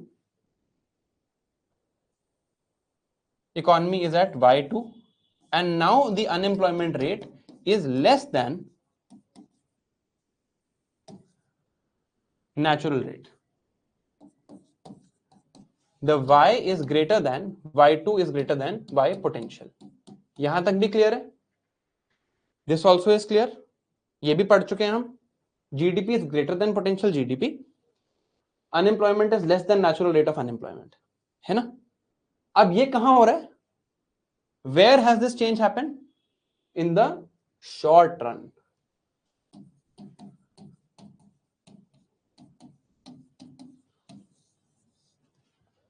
देखते हैं लॉन्ग रन में क्या होगा. In the long run, what happens? In the long run, what happens? In the long run, because of increase in price levels, in the long run now, है ना?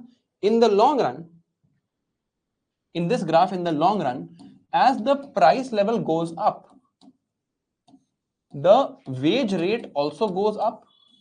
As wage rate goes up, aggregate supply curve will now shift inward. In the long run, price levels start influencing the cost of factors of production.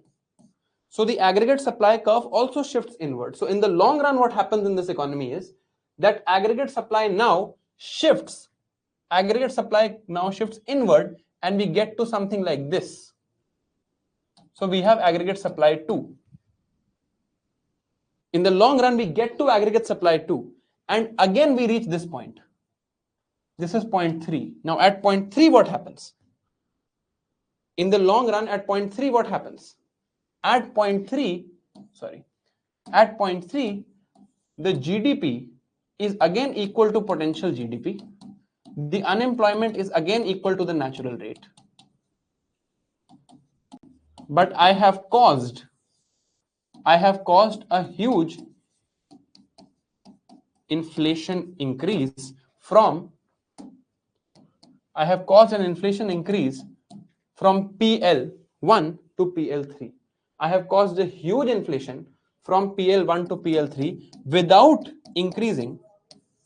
I have caused an increasing inflation without increasing unemployment, without decreasing unemployment. मैंने unemployment कम नहीं करी, थोड़े time के लिए कम करी. In the short run, I have reduced it. In the short run, I reduced it. है ना? But did I actually reduce it? No. Did I actually reduce it? No. I just caused inflation in the economy. Right? So this is inflation. The moment I tried to increase employment levels, the moment I tried to decrease unemployment, I cause an increase in inflation. So if I have to say from this graph, can I say that inflation levels are inversely proportional to the unemployment levels? At the fixed supply, अगर मैं supply fixed मान लूं, if I say the supply of goods in the economy is fixed, because I did not move the aggregate supply curve, when the supply of goods is fixed, inflation is inversely proportional to unemployment levels. Now, if I have to draw an inflation unemployment graph, I say this is inflation, this is unemployment, this is what the graph will look like. Right? This is what the graph will look like. Now, this graph is known as the, Phillips curve.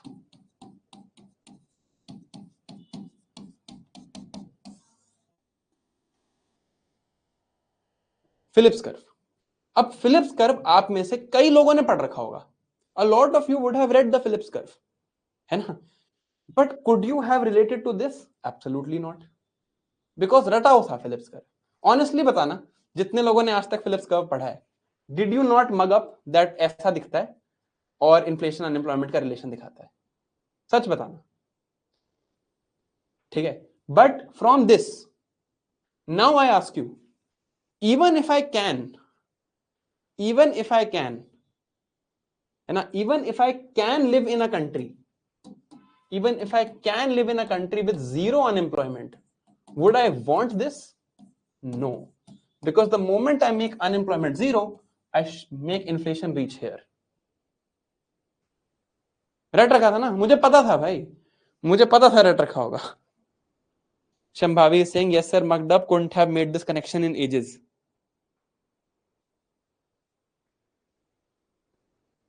Of course, this is the problem. और अब एक छोटा सा जादू आपके लिए और. Just give me 1 minute. I am just showing you a jadoo. Then we'll continue from here.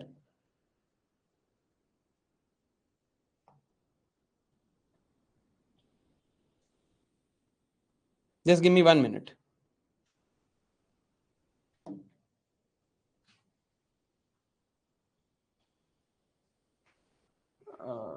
Okay.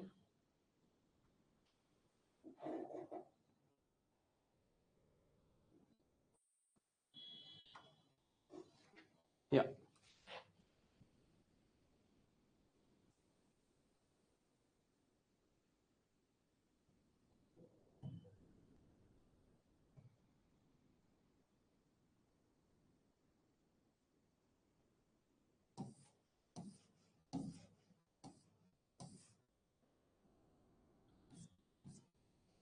Sorry about this.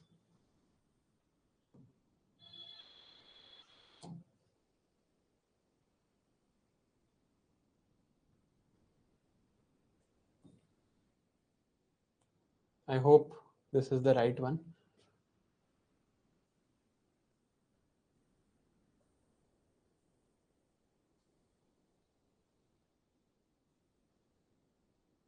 Yes. Read this question.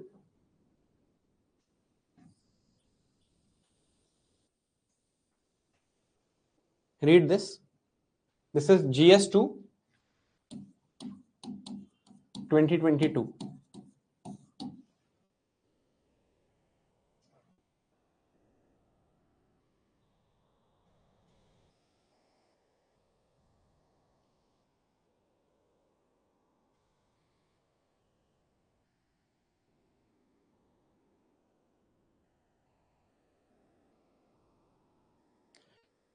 Now, the keyword in this question. इस क्वेश्चन में keyword क्या है? What is the keyword in this question? Deft management. Deft management means good management. Deft management means good management. So I need good management or perfect management, skilled management of inflation and unemployment, because they have this link. I can either have inflation high, unemployment low, और unemployment low, inflation high. उल्टा relation है, यहां पर inflation, यहां पे unemployment. Because of this I need to now manage it in a quick manner कि या ना ही इन्फ्लेशन भी कंट्रोल रहे, अनएम्प्लॉयमेंट भी कंट्रोल रहे. इस टाइप की बढ़िया मैनेजमेंट के दोनों में एक बैलेंस सा बना रहे, ये चाहिए. इसके साथ वेलफेयर स्कीम्स भी चाहिए, तभी जाके मैं पुअर सेक्शंस ऑफ सोसाइटी का भला कर पाऊंगा. ये क्वेश्चन था. समझ आई बात? दोबारा देखते हैं क्वेश्चन को. Besides welfare schemes, India needs deft management of inflation and unemployment to serve the poor and underprivileged sections of the society. Discuss. समझ रहे हो? ये इंपॉर्टेंट है. ये कब समझ आएगा? जब ये समझ आएगा. ये नहीं आता, ये रट रखा है. अगर ये रट रखा है तो क्वेश्चन में भी याद नहीं आएगा कि ये बनाना था. और किसी ने यहां 2022 का मीन्स दिया हो तो वो बता दे कि ये बना के आए हैं क्वेश्चन में. आने. ठीक है. This is what I got in GS2 that year. Right? Because मुझे ये चीजें पता थी. ठीक है. अभी हमने फिलिप्स कर्व नहीं पढ़ा है. क्यों नहीं पढ़ा है? क्योंकि हमने ये टॉपिक नहीं पढ़ा है. जब हम ये टॉपिक डिटेल में पढ़ लेंगे तो हम फिलिप्स कर्व भी पढ़ लेंगे. बट आप सब याद रखना कि हम ये डिस्कशन कर चुके हैं. ठीक है.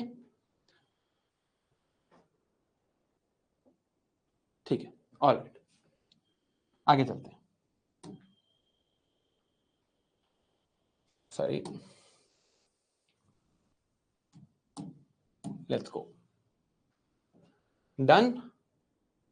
अब ये क्वेश्चन है आपके लिए, this question is there for you, you have to tell me what are the types of unemployment in this case.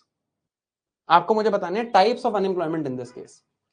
I leave my current job, I go to Himalayas for 2 months, मैं chill कर रहा हूं Himalayas में 2 महीने, then I look for new job for 1 month, I find a new job, government chooses to ban edtech or coaching industry, then I go to work in a hospital। यहां पर मुझे 6 महीने लग जाते हैं, because in these 6 months what I am doing, I am again reading up my medical books, मैं दोबारा से मेडिकल की बुक्स पढ़ के याद कर रहा हूं। तो मैं अपनी करंट जॉब छोड़ता हूं, मैंने 2 महीने में मैं जाता हूं और मैं कहता हूं कि यार अभी मैंने क्वेश्चन भी नहीं पूछा है यार, आंसर अभी से शुरू हो गया तुम्हारे, रुको 2 minute. I leave my current job, I go to Himalayas for 2 months. So यहाँ also I'm not doing a job. Then I look for new job for 1 month. I look for a new job. I'm able to find new job for 1 month in some other coaching, let's say. Then after some time, government chooses to ban coaching or government chooses to ban edtech. तो industry खत्म हो जाती है. Then I have to go and work for a hospital. यहाँ भी मुझे 6 months लग जाते हैं.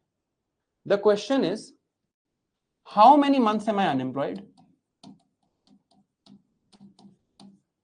And what are the types of unemployment here? What all types of unemployment are here? How many months? Question 1, कितने महीने में unemployed हूं? Question 2, पहला question how many months? Question 2, types of unemployment here. अब बताओ,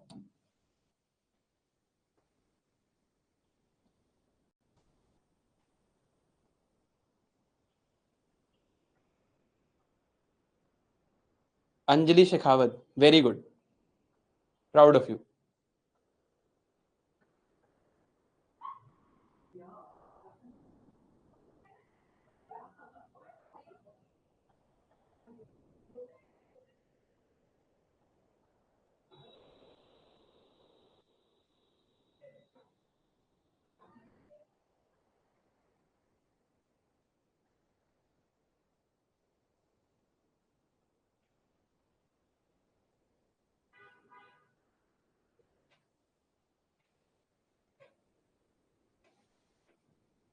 चलो जी, अब देखते हैं,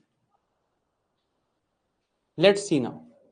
ठीक है, कई लोगों ने 9 months बोला, कहीं ने 7 बोला, कहीं ने 8 भी बोला, 8 पता नहीं कैसे आया। ठीक है, और कईयों ने ये भी बोला कि there is voluntary unemployment here. Let's सी,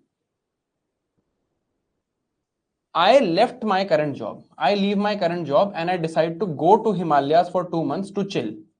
मैंने स्पेसिफिकली बताया मैं चिल करने गया हूं, ठीक है, चिल कर रहा हूं मैं हिमालयाज में। At this moment, am I in the labor force? No, because at this moment I am not seeking a job.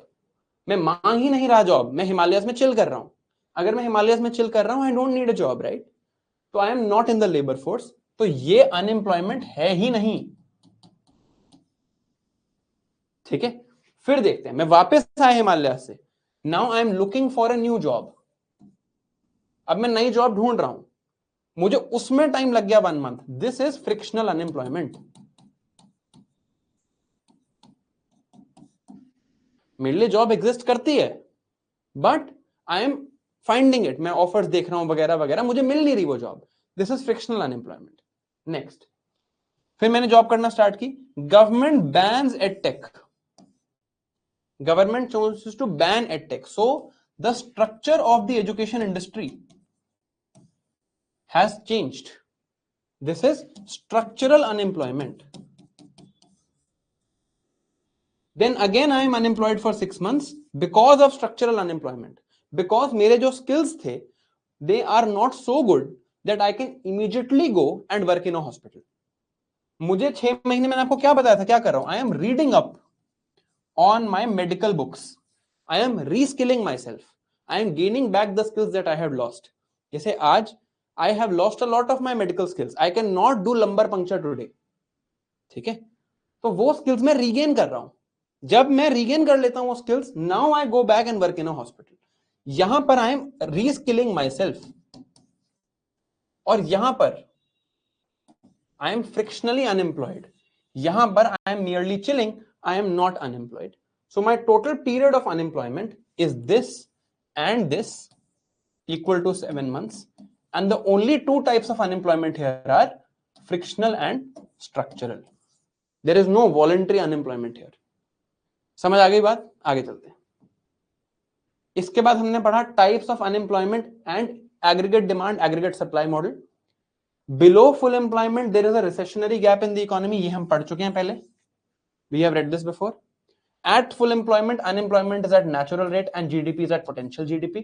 Above potential GDP, unemployment is less than natural rate, GDP is more than potential GDP, but there is a inflationary gap. This also we have read, right? अब यहीं से हमने पढ़ा natural rate of unemployment. Natural rate of unemployment includes structural, seasonal, frictional and voluntary unemployment. Natural rate of unemployment के natural rate of unemployment का दूसरा नाम देखते हैं. What did I C?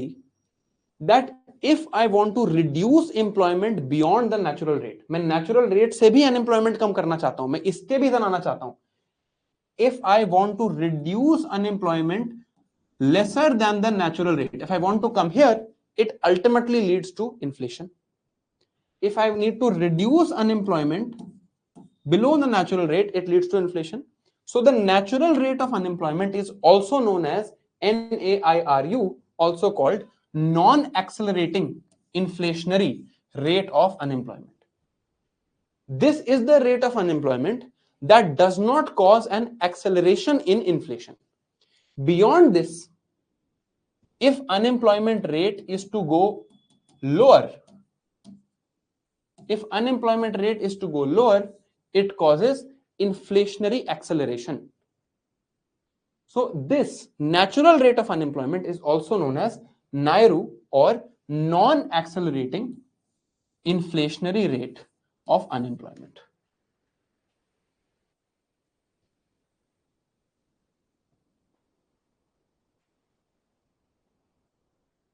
Clear? Is this clear? ये सब बात समझ आई? नायरो क्यों कहते हैं, समझ आ रही है बात?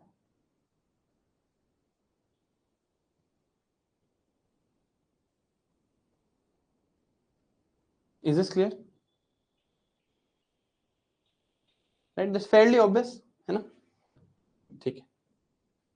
Now let's look at some other types of unemployment. Let's look at some other type. No क्यों लिख रहे हैं इस पे लोग? अच्छा, वो एक ही person is spamming. Prithvi, if it's not clear, please send a doubt. Right? Please send the doubt to the doubt form. अगर clear नहीं है, although it's fairly simple, अगर आप previous class revise करके आते तो 100% clear होता कि natural rate से unemployment मुझे कम करनी है, तो अगर मुझे ग्राफ के आगे जाना है तो क्या होगा? There will be some inflation. So natural rate is that rate that causes non-acceleration of inflation. It's known as non-accelerating inflationary rate of unemployment. अब पढ़ते हैं other types of unemployment. कुछ और types भी हैं. One type is underemployment. Underemployment, when workers do not fully utilize their skills, education, or availability to work. Workers are not employing their skills, their education, or their availability to work. जैसे कि I as a PhD scholar start working as a peon. I am not applying my skills, I am not applying my education fully. I am still employed. मैं काम तो कर रहा हूं, employment है मेरे पास, नौकरी है मेरे पास, जॉब कर रहा हूं मैं, but I am not fully utilizing my skills and education. Second type is availability of work. I want to work for 8 hours per day. I want to work for 8 hours per day, but I get a job for only 4 hours per day.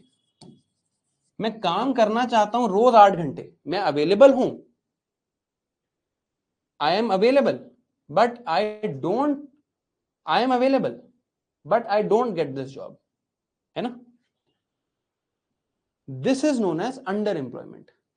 Now आपको याद होगा हमने एक measurement of unemployment में एक type of approach पढ़ी थी, current daily status. Current daily status से जब हम मेजर करते थे तो अनएम्प्लॉयमेंट रेट ज्यादा आता था। क्यों? Because it also has the ability to measure underemployment. Right, I want to work for 8 hours a day for 5 days a week, but मुझे कुछ दिन से 1 घंटा काम मिला, तो it counts as underemployment. तो underemployment is also measured in current daily status, क्योंकि ये इंटेंसिटी ऑफ एम्प्लॉयमेंट भी मेजर करता है। It also looks at the intensity of unemployment, है ना? करंट वीकली स्टेटस की अगर हम बात करें, 1 hour in a week you get work, you are counted as employed. 1 hour in a week you get work, you counted as employed. तो यहां से यहां क्यों आ रहा है रेट ज्यादा? बिकॉज ये अंडर एम्प्लॉयमेंट काउंट करता है। और यूजुअल स्टेटस और करंट वीकली स्टेटस को कंपेयर करें तो here it can check the seasonality also. So this is why the rates are higher. Usual status से करंट वीकली स्टेटस पे जाएंगे तो सीजनैलिटी भी कैप्चर होती है, करंट वीकली स्टेटस से करंट डेली स्टेटस पे जाएंगे तो इसे अंडर एम्प्लॉयमेंट भी कैप्चर होती है। ठीक है, next type of unemployment is technological unemployment. Simple, job losses that are caused by advancements in technology where machines are outperforming human labor. Technology gets advanced and machines start outperforming human labor. ठीक है, जैसे कि there are self driving cars. If self driving cars become common, all the drivers who are employed as drivers will lose their jobs. Now this is also structural. इसको मैं structural भी बोल सकता हूं, इसे मैं टेक्नोलॉजिकली भी बोल सकता हूं। तो आज से rather than saying the word types of unemployment, type से क्या होता है, हमारे माइंड में कंफ्यूजन होता है। टाइप से हमें लगता है कि एक ही टाइप हो सकता है एक बारी में। We will say the word reasons for unemployment. Reasons can be multiple. अपने दिमाग में टाइप वर्ड को रीजन वर्ड से रिप्लेस करो। रीजन फॉर अनएम्प्लॉयमेंट मैं बोलूं it is structural unemployment due to technological reasons, तो बात समझ आती है। बट मैं बोलूं it is structural type of unemployment या टेक्नोलॉजिकल टाइप ऑफ अनएम्प्लॉयमेंट, तो आपको डाउट होगा। तो replace this word with reasons. Reasons will make us understand कि it is both structural and technological at the same time. तो technological unemployment is simple, job losses caused by advancements in technology. Then disguised unemployment. What is disguised unemployment? The marginal output of workers is zero. Marginal output of workers is zero. क्या मतलब हुआ? I am working in a farm. एक farm में right now there are 5 workers. These 5 workers are able to produce 100 kg of wheat. I add a 6th worker. This farm now produces 110 kg. I add a 7th worker. This farm now produces 112 kg. I add an 8th worker. This farm still produces 112 kg. Right? अब क्या हुआ? 5 worker थे तो 100, 6 लाया तो 110, 7 लाया तो 112। जैसे ही 8th वर्कर आया 112 पे ही रहा वो। So this person causes no increase in output. ये कोई आउटपुट इंक्रीज करा ही नहीं रहा है। They cause no increase in output.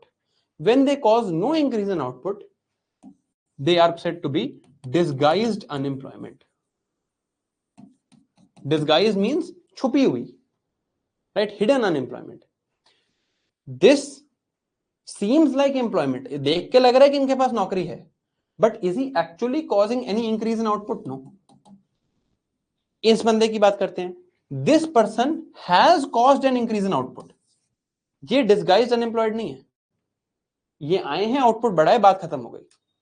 This person has come to work, caused no increase in output, disguised unemployment. Now, how do I choose to describe it? I said that the marginal output of worker is zero. Marginal word से क्या होता था? +1 यही देखते थे. One more.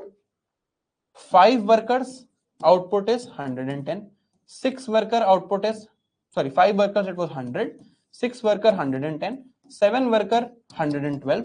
8th worker still at 112. Now for 8th worker the marginal output is 0. Therefore the 8th worker is disguised unemployment. 8th worker is in disguised unemployment.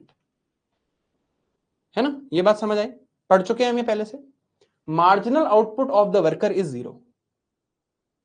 Now this is usually seen due to surplus labor in the economy, कि बहुत ज्यादा labour available है तो ये देखा जाता है. Also usually seen in the agricultural sector, very common in the agricultural sector in India. Now चलो अब 1 मिनट का ब्रेक ले लेते हैं, because now the topic that we have to do is a very important, interesting and slightly tough to understand नहीं बोलूंगा मैं, but slightly complex topic. तो 1 मिनट का ब्रेक ले लेते हैं, then we'll read about employment elasticity of GDP.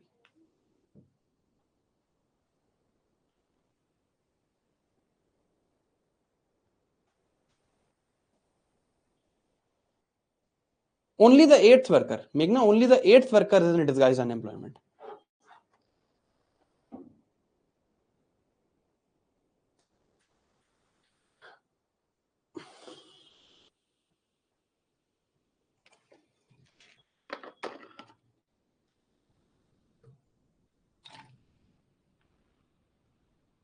Aaryansh नहीं, ऐसा नहीं होगा.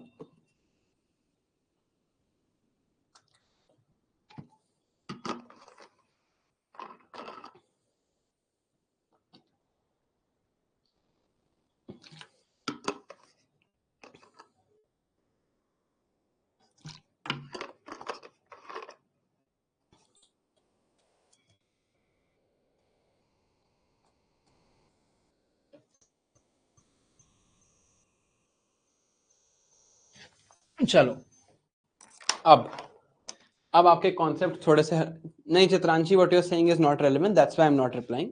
It's not relevant. एनीवे, चलो done, stop now. Now what we are going to read, आपके कंसेप्ट थोड़े से हिलेंगे, मैं आपको पहले ही वार्न कर रहा हूं. It's 6:20. We will study for 25-30 more minutes, है ना. आपके कंसेप्ट थोड़े से हिलेंगे अभी, आपको एकदम से समझ नहीं आएगा, आपको 10 मिनट बाद समझ आना शुरू होगा. ठीक है, तो आप प्लीज पेशेंस रखना. Just keep patience for 10 minutes. ठीक है, प्लीज. ठीक है. Now we are going to read a topic called employment elasticity.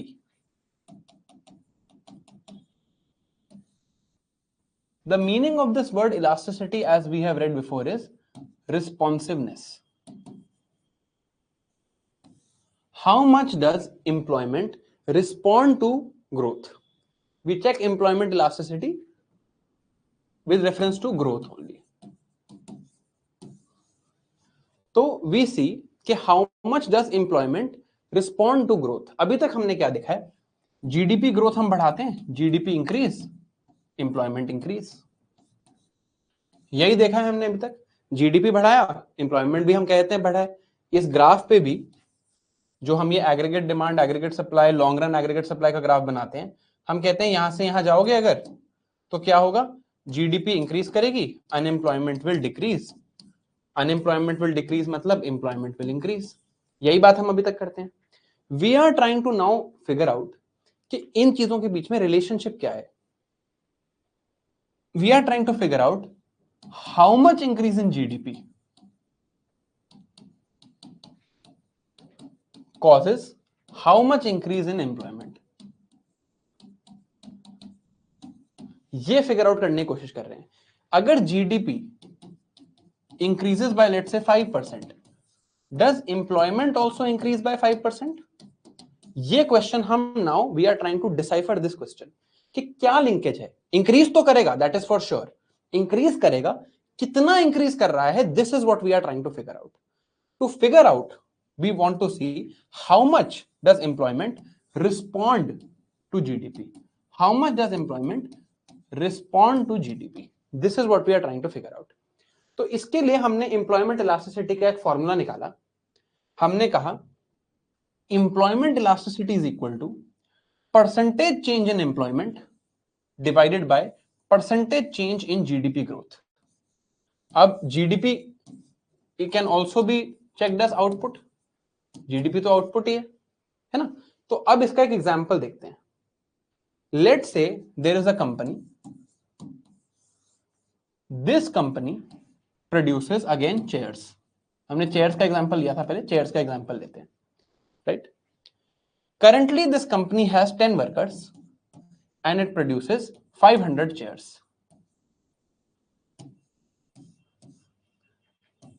Then it is seen next year that this company has 12 workers and it produces 1000 chairs. Okay, or let's make it simple. It produces 750 chairs. एक company है, 10 worker थे, 500 chair बनाती थी, 12 worker थे, 750 chair बनाती है। Let's see the employment elasticity of this company. Employment elasticity कैसा होगा? Percentage change in employment divided by percentage change in GDP. और जीडीपी को, क्योंकि ये कंपनी की बात है, मैं आउटपुट से रिप्लेस कर रहा हूं। Same logic. Percentage change in employment कितनी हुई? 12 minus 10 divided by 12 into 100 divide by 10 into 100 equal to 20%। 20% workforce बढ़ी है, 2 लोगों को हायर किया है, पहले 2 थी। 20% देयर हैज बीन इंक्रीज। तो 20% is the change in employment. यहां देखते हैं, यहां क्या हुआ? 750 minus 500 divided by 500 into 100. This is the percentage change in output. This can be written as 250 by 500 into 100%, मतलब 50%, right? So this is the percentage change in GDP. So if I look at the employment elasticity of this company, it will be 20% divided by 50% equal to 0.4. 0.4 is the employment elasticity. So what is this telling me? That increase of GDP is related to increase in employment, but the relationship is only worth 0.4 points. मतलब GDP increases by 10%. GDP increases by 10%, employment will increase only by 4%. GDP by 20, this by 8. Similarly, GDP by 50, employment by 20, and this is the data we have here, right? तो इस company में ये देखा गया है कि इस कंपनी का आउटपुट या जीडीपी इंक्रीज होगा तो एम्प्लॉयमेंट भी इंक्रीज होगी, but there is not a 1:1 linkage, right? This is the concept of employment elasticity. Employment elasticity means how much does employment respond to GDP in a country, right? अब अगर employment elasticity 1 है, इसका मतलब 1% rise in GDP means 1% rise in employment. अगर 0 है तो it means 1% rise in GDP leads to 0% rise in employment. इससे ज्यादा भी हो सकती है, 2 भी हो सकती है. 1% rise in GDP leads to 2% rise in employment. ये भी हो सकता है. जितना ज्यादा होगा उतना ज्यादा जीडीपी इंक्रीज करने से एम्प्लॉयमेंट बढ़ेगा. जितना कम होगा उतना ज्यादा जीडीपी इंक्रीज करने से एम्प्लॉयमेंट में इफेक्ट नहीं पड़ेगा. So the lesser the number, GDP will have a lesser effect on employment. The higher the number, GDP will have more effect on employment. Now एक और चीज समझते हैं. ये वैसे आपको लाइफ में समझने की जरूरत है, not for UPSC only. Let's say this number, this is my, let's say value of portfolio today. मेरे स्टॉक मार्केट के पोर्टफोलियो की वैल्यू अभी 100 है and in 10 years this value becomes 150. ठीक है, मेरे पोर्टफोलियो के आज वैल्यू है ₹100, 10 साल बाद ये बनी 150. What is my growth rate of portfolio per year? मेरे को क्या रिटर्न मिल रहा है पर ईयर? बताना जरा एक बार. What is the return I am getting per year? आज मेरा पोर्टफोलियो 100 रुपए का है, 10 साल बाद 150 का हो जाता है, क्या है मेरा ग्रोथ रेट पर ईयर?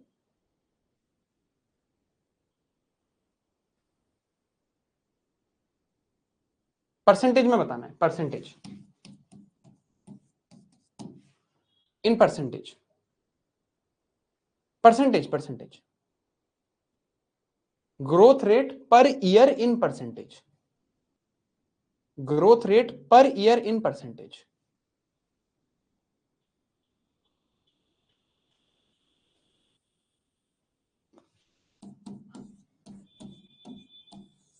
यही आंसर आया ना सबका? This is wrong. अब मैं बताता हूं क्यों, अब समझो। Let's see, this is my simple growth rate, ये सिंपल ग्रोथ रेट है। बट आपने देखा है ना कि लाइफ में जहां भी मिलेगा, जो भी मिलेगा, कंपाउंड इंटरेस्ट मिलता है, never simple interest, right? There is always the effect of compounding. मेरा पहले साल पोर्टफोलियो था 100 rupees, next year it would have been 105 rupees. अगर 5% के हिसाब से देखें, अगर 5% होता मेरा रेट, तो 100 से मैं पहले पहुंचता 105 पे। अब मैं 105 से, from 105 I would have reach not to 110, मुझे 5% ऑफ दिस नंबर मिलता, I would have gotten 5% of 105, so I would have reached 111, somewhere close to 111. Then I would have reached 117, then I would have reached 123, है ना? 5% की compounded growth है, compounded growth is there, it is not growth simply in terms of simple growth. ये simple growth नहीं है, ये compounding growth होती है, राइट? 100 था, फिर 105 हुआ, अब 105 का 5% होगा, अब यहां से 111 का 5% होगा, 117 का 5% होगा, 123 का 5% होगा। तो जो एक्चुअल नंबर है, जो एक्चुअल ये जो ग्रोथ है, ये 5% नहीं है, इससे कम होगी। कितनी होगी doesn't matter, number does not matter, it will come out to somewhere around 4.1%, but वो नंबर मैटर नहीं करता, राइट? अब ये जो नंबर है, ये 5% is the simple growth rate. अगर मैं सिंपली चेक करूं कि अच्छा पहले 100, 100 से 105, 105 से 110, 110 से 115, ये है सिंपल ग्रोथ रेट। ऐसी ग्रोथ रेट लाइफ में एग्जिस्ट नहीं करती। जो भी एग्जिस्ट करता है, it is affected by the effect of compounding. Compound interest पढ़ा है आपने, कंपाउंडिंग हो रही है यहाँ पे। 100 से 105, 105 से 111, 111 से 117, 117 से 123, ये कंपाउंडेड हो रहा है। दिस ग्रोथ रेट जो एक्चुअल, अब यहां पे मैं 100 to 150 अगर कैलकुलेट करूंगा, it will be less than 5%, this value will be somewhere around 4.13%। This 4.13% is called compounded annual growth rate. The annual growth rate that accounts for compounding effect, that is called CAGR. ठीक है? तो ये 5% नहीं है, 5% से कम है। 5% अगर इस पे लगाएंगे तो this value will reach higher than 150। जो एक्चुअल फिगर है वो 4.13% है। This is known as compounded annual growth rate, CAGR ये होता है। ठीक है? वैसे भी लाइफ में भी पता होना चाहिए CAGR का मतलब, you will read this a lot of times, this is the word CAGR। ठीक है? अब वापस आते हैं। This is the data of employment elasticity in India. ये इंडिया की एम्प्लॉयमेंट इलास्टिसिटी का एक्चुअल डेटा है, actual data. From 1972 to 1970, from 1972-73 to 1977-78, GDP growth rate was 4.6%. Employment growth was 2.6%. Employment elasticity was 0.57. फिर employment elasticity हमारी हुई 0.54, फिर हुई 0.42, फिर हुई 0.43.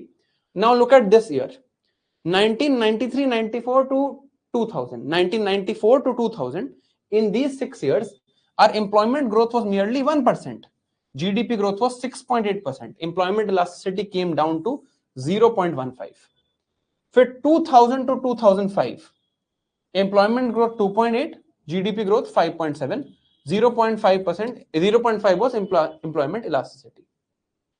This period, one of the highest growth periods in India's history, to 2005 to 2010. employment growth was 0.1%, GDP growth was 8.7%, employment elasticity was 0.01. उसके बाद अब अगर मैं ओवर फिर employment elasticity recovered again to 0.18. Overall figures अगर मैं देखूं, ओवरऑल फिगर्स में देखूं तो इंडिया की employment elasticity is somewhere around 0.2.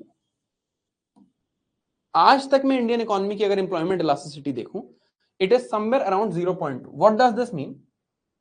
That if Indian GDP grows bye 1%, India's employment will grow by 0.2%.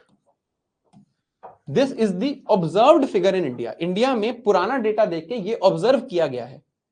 And मैंने ये भी देखा है कि इंडिया की जो एम्प्लॉयमेंट इलास्टिसिटी है, पहले कहीं वो 0.57 के आसपास थी, अब वो 0.2 और उससे भी नीचे आ गई है. So employment elasticity in India is reducing over time. पहले ऐसे होता था कि 1% एम्प्लॉयमेंट जीडीपी ग्रोथ पे 0.5% एम्प्लॉयमेंट ग्रोथ होती थी. अब 1% जीडीपी ग्रोथ पे 0.2% एम्प्लॉयमेंट ग्रोथ हो रही है. Right? So employment elasticity on India is declining. Therefore, India is undergoing a phenomena of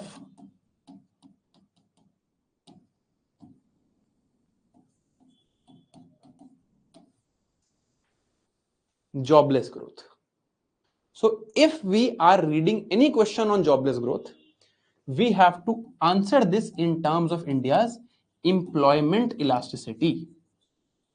हवा में आंसर्स नहीं लिखने हैं, पढ़ी लिखी बातें करनी है और एम्प्लॉयमेंट इलास्टिसिटी के टर्म्स में जॉबलेस ग्रोथ को लिखना है. यहां तक समझ आया? अभी आगे जाएंगे इस पे. यहां तक समझ आया? सो फार इज इट क्लियर? अभी टफ पार्ट शुरू नहीं हुआ, टफ पार्ट अब शुरू होगा. ये तो आसान था. Now the tough part will start.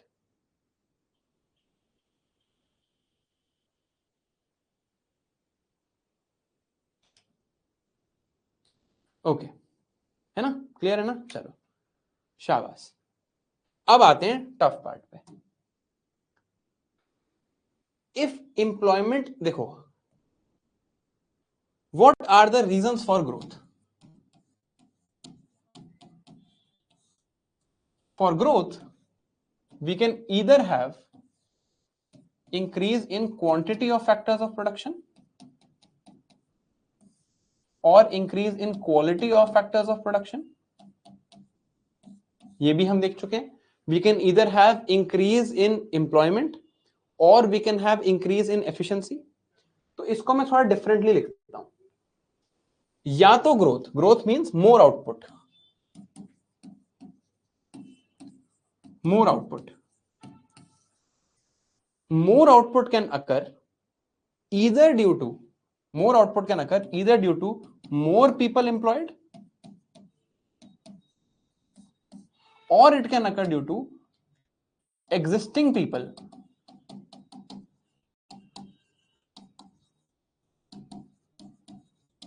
becoming more productive. याद करो पूजा की फॉर्म, सेम लॉजिक था. Existing people becoming more productive. Now, how can existing people become more productive? Today, I am able to make 1 pen in a day. Now, I start operating a machine. I am able to make 20 pens in a day. Right now, I am able to make 1 pen in a day. I start operating a machine. I am able to now make 20 pens in a day. So, through capital is tools and technologies. Through tools and technologies, there can be growth of human productivity. This is one logic. I am making 1 pen in a day. I can employ 20 people. All of them will make 1 pen in a day. I can get to 20 pens. So it can be through employment of more people. Right? Capital हो, technology हो, कुछ भी हो, इसका काम क्या है? To make productivity increase. Capital intensive growth will ultimately lead to growth because productivity is increasing. One person is now able to do a lot of output. So growth chat बंद रखेंगे प्लीज, मैंने कुछ नहीं पूछा है अभी आपसे। Growth can be described as either productivity led growth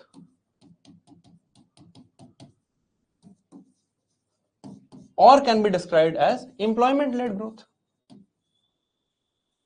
और तो तीसरा रीजन नहीं है। अगर टेक्नोलॉजी की वजह से भी हो रहा है, it is leading to this. अगर कैपिटल की वजह से भी हो रहा है, it is leading to this. अगर क्वालिटी बेटर होने की वजह से लग रहा है, it is leading to this. तो या तो प्रोडक्टिविटी लेड ग्रोथ हो सकती है या एम्प्लॉयमेंट लेड ग्रोथ हो सकती है। मैंने देखा कि इंडिया के में अगर 1% ग्रोथ हो रही है तो एम्प्लॉयमेंट तो सिर्फ 0.2% बढ़ रही है। So that means most of the growth is not labor intensive growth. Most of the growth is actually productivity led growth. Most of the growth is productivity led growth. Therefore, India is going on a path of productivity based growth. India is going on a path of productivity based growth, not a labor intensive or employment intensive growth. Therefore, I can say that India's growth does not create jobs. Therefore, it is jobless growth.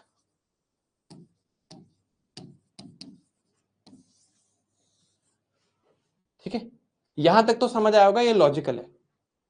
अब हम इसी statement का कि क्या India में jobless growth है या नहीं, हम इसका क्रिटिकल एनालिसिस करेंगे। Is this much clear? यहां तक क्लियर है?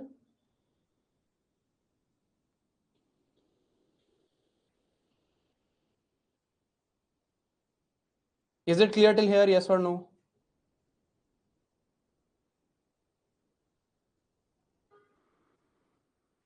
ठीक है, अब ध्यान से सुनना। Now next 10 minutes are the most critical 10 minutes. ठीक है, अब एक्चुअल डिफिकल्ट चीज स्टार्ट होने वाली है। Now it is very very critical that you listen carefully. ठीक है, ध्यान से सुनना। आपको मैंने कल बोला था कि पीएलएफएस रिपोर्ट का एनालिसिस पढ़ के आना,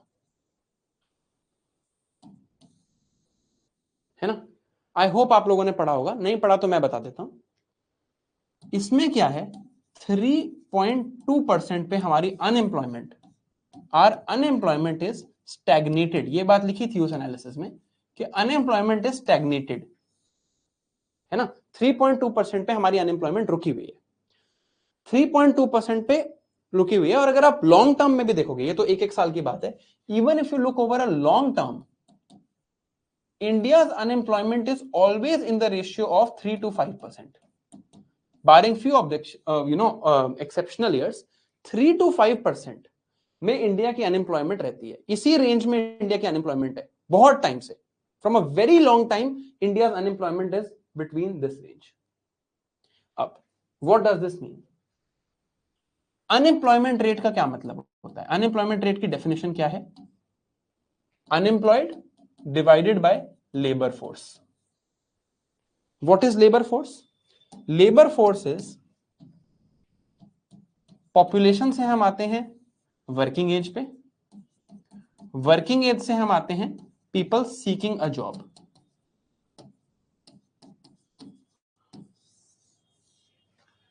पॉपुलेशन से हम आते हैं वर्किंग, प्लीज चैट में कुछ मत लिखो प्लीज। पॉपुलेशन से आते हैं वर्किंग एज पे, वर्किंग एज से आते हैं seeking a job. People in the population who are seeking a job are part of labour force. इसमें हमने एक और कंसेप्ट पढ़ा था called labour force participation rate, कि अगर लेबर फोर्स पार्टिसिपेशन रेट कितना था, number of people in labour force divided by population. ठीक है, इंडिया की पॉपुलेशन वर्सेस इंडिया में लेबर फोर्स में कितने लोग हैं, ये बात यहां पे देखी जाती थी, पॉपुलेशन से सीकिंग अ जॉब, है ना? इंडिया का long term trend of labour force participation rate is also almost fixed at 40%। पहले 35 था, अब 40% पे फिक्स्ड है। अप्रोक्सीमेटली 40%, कभी 35, कभी 40, जैसे अनएम्प्लॉयमेंट कभी 3, कभी 5, कभी 3, कभी 5, एलएफपीआर भी 35 40, 35 40, ओवरऑल 35 40 के आसपास रहता है।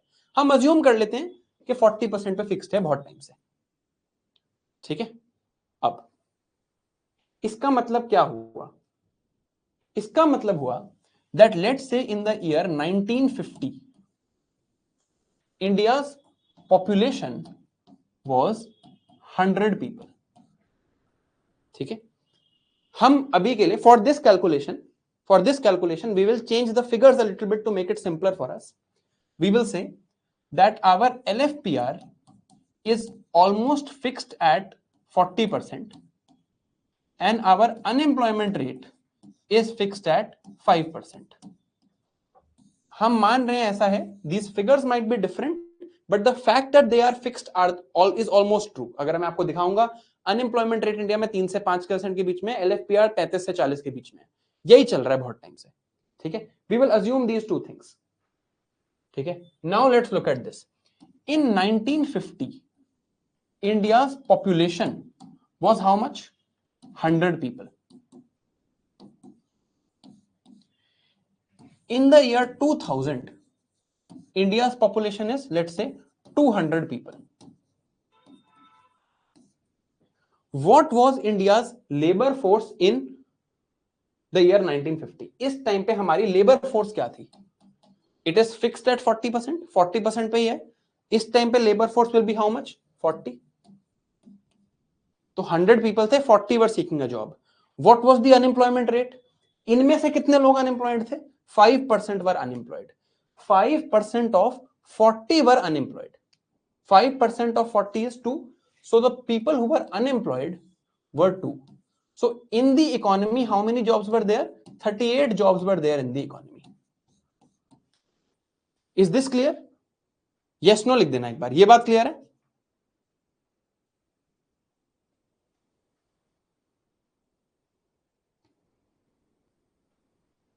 Unemployment rate is calculated from labor force. Unemployment is unemployed divided by labor force, ठीक है। अच्छा, अब हम आते हैं 2000 पे। ऑल्दो इंडिया की पॉपुलेशन डबल नहीं हुई है 1950 से, इंडिया की पॉपुलेशन अप्रोक्सीमेटली 5 टाइम्स हो गई है। India's population is actually now 5 times of what it was in 1950. So India's population now is 500 people. What is my labor force now?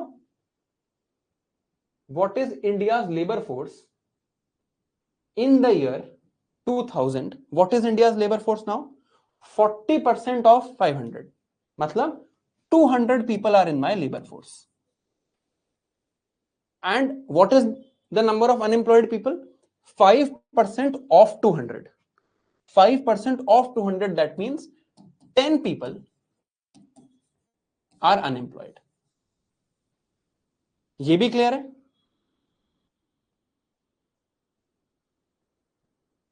ये भी क्लियर है? लेबर फोर्स 40% थी, 500 के 40% 200 है ना। So how many jobs are in the Indian economy in 2000? 2000 में Indian economy में कितनी जॉब्स हैं? How many jobs are there? 190 jobs are there. So is it really jobless growth? Is India really experiencing jobless growth?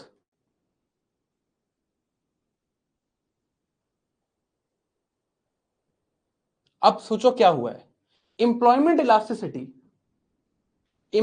Elasticity of India मैं मान रहा हूं it is eight 0.2।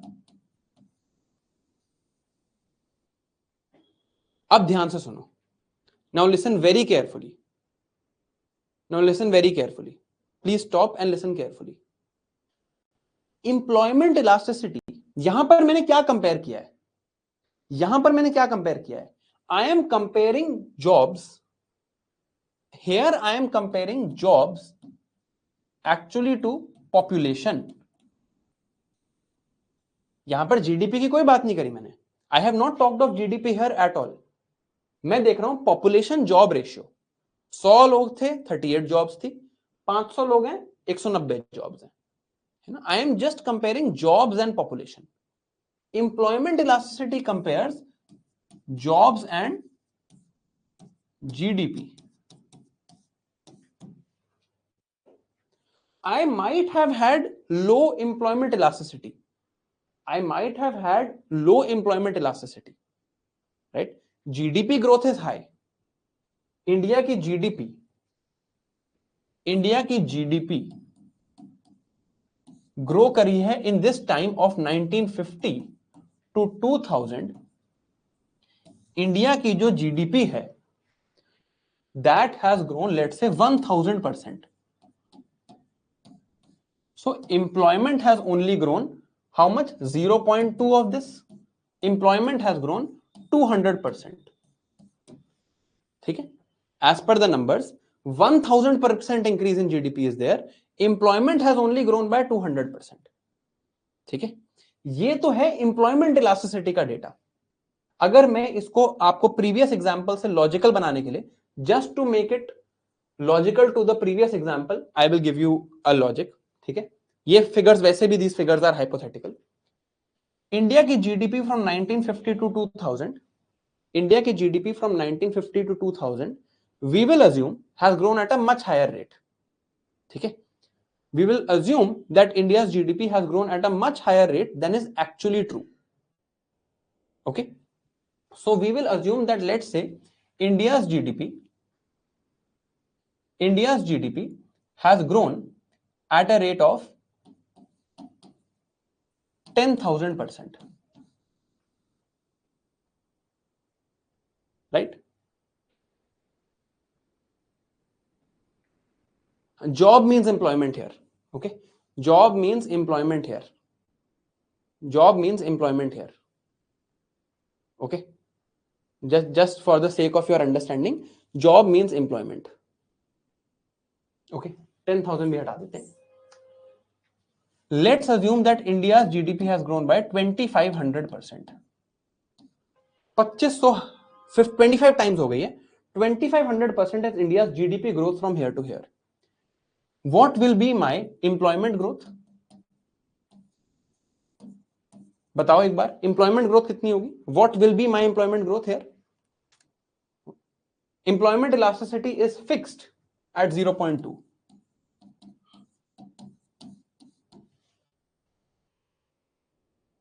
Employment from this period has grown 500%.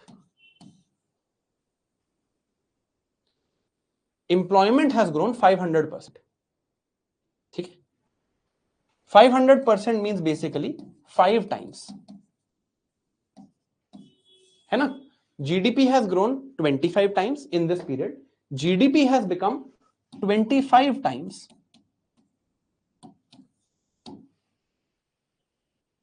GDP has become 25 times. Employment has become 5 times. है ना. 5 times means from 38 jobs there are now 190 jobs. Right? In this time my population has also become 5 times. So in this time my population growth, in this time India's population growth is also 5 times. है ना. Population has grown by 5 times. So if I write now this data from 1950 to 2000, I can say population became 100 to 500. Labor force became from 40 to 200. GDP became 25 times. Let's say from 1,000 rupees to 25,000 rupees. And let's say employment, number of jobs became 38 to 190.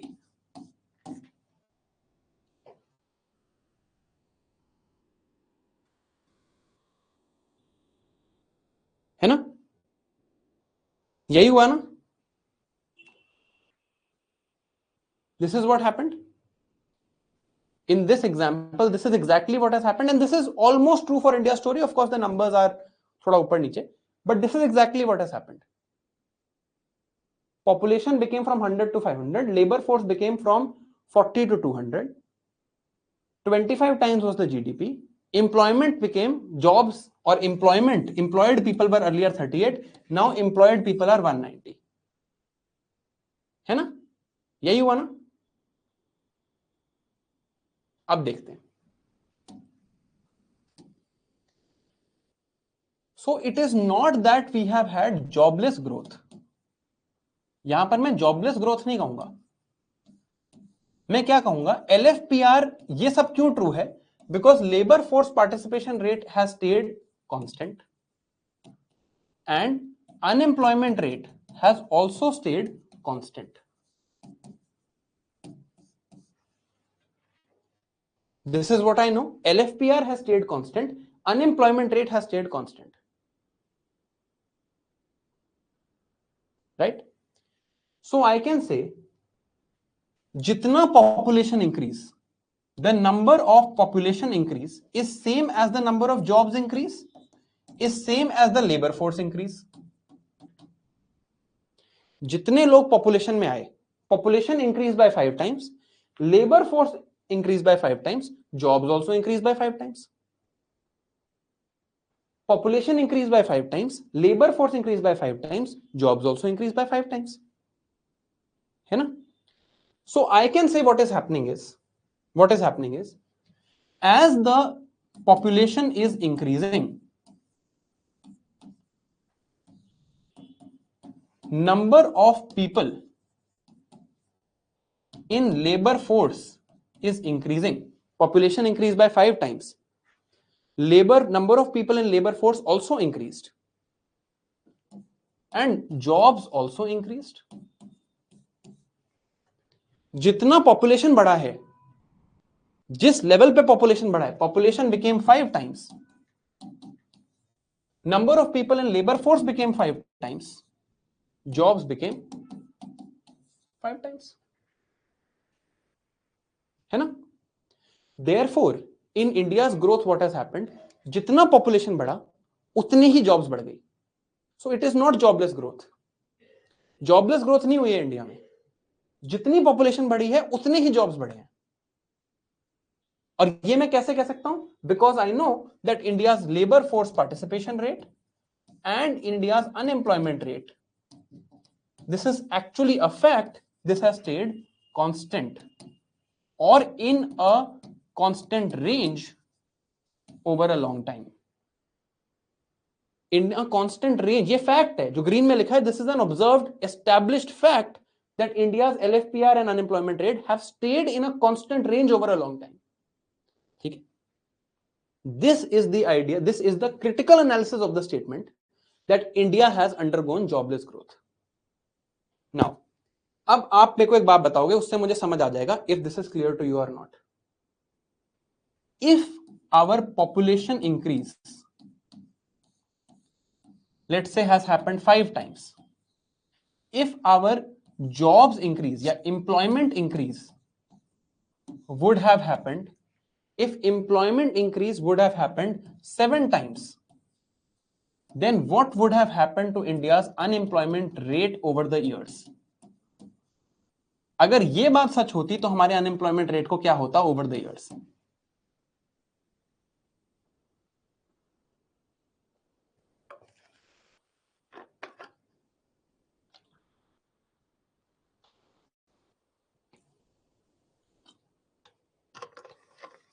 बिल्कुल सही बता रहे हो. हमारा unemployment rate over the years अगर 5% था, 4% हो जाता, 3% हो जाता, 2% हो जाता, फिर 1% हो जाता, मतलब कहीं ना कहीं रुक जाता. जीरो तो नहीं होता बट कम होता रहता है ना. ये होता. This has not happened. This has not happened, right? It would have gone down, down, down, down. It would have stopped that natural rate. जो भी natural rate है वहां पे रुक जाता, but नीचे होता, कम होता, है ना, धीरे धीरे कम होता. Conversely, if our population would have increased by 5 times, but jobs or employment would only have increased by 3 times, then what would have happened to the unemployment rate? Of course it would have been observed. मैं अगर data देखता तो मुझे क्या दिखता? मुझे दिखता कि यार ये जो अनएम्प्लॉयमेंट रेट है it is increasing over time. पहले 5% अनएम्प्लॉयमेंट थी, अब 7% है, अब 9% है. मुझे ये दिख रहा होता. This also is not visible to me.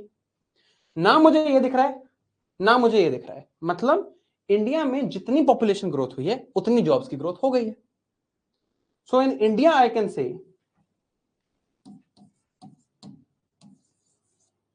Number of new people यानी कि population, the growth rate of, या चलो न्यू पीपल छोड़ देते हैं, growth rate of people is equal to growth rate of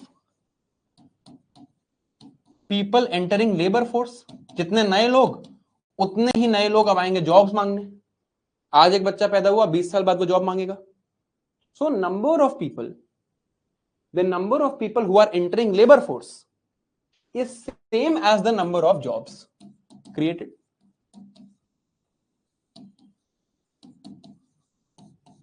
जितने नए लोग लेबर फोर्स में आए हैं उतनी ही जॉब्स क्रिएट हो गई हैं, और एटलीस्ट उतनी प्रपोर्शन में जॉब्स क्रिएट हो गई हैं. तो unemployment rate is not increasing. 5 times people have entered the labor force in 50 years. 5 times jobs have been created in 50 years. है ना? डेटा देख के मुझे ऐसा लगता है. Is this clear? 5 times people have entered the labor force. पहले they were 38, rather पहले they were 40, now there are 200. Jobs have also become 5 times, 38 to 190. Is this clear? ठीक है, अब देखते हैं. ये यहां पे लिखा हुआ है, यही यहां पे लिखा हुआ है जो आपको पढ़ा है. अब नाउ अगर मैं एक्चुअल स्टेटस देखूं, if I look at the actual status through surveys,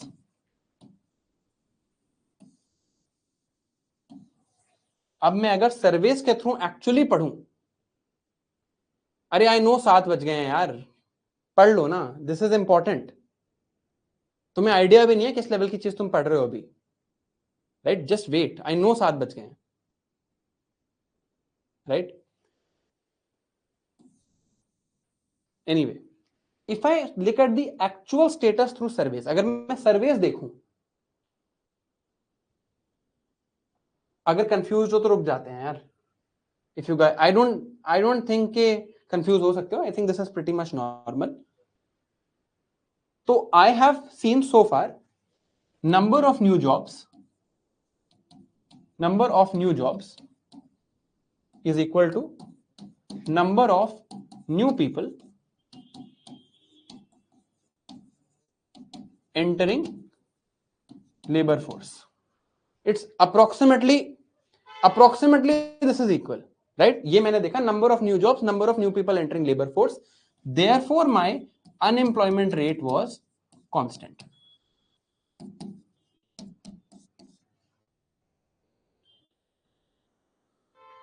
है ना? yes or no?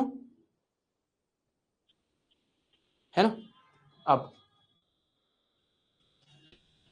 if number of new jobs, or jobs means employment here, was greater than number of new people entering labor force,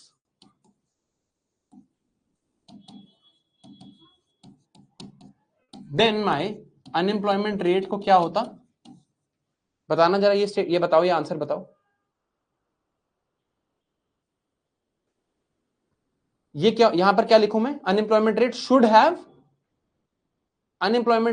have decreased.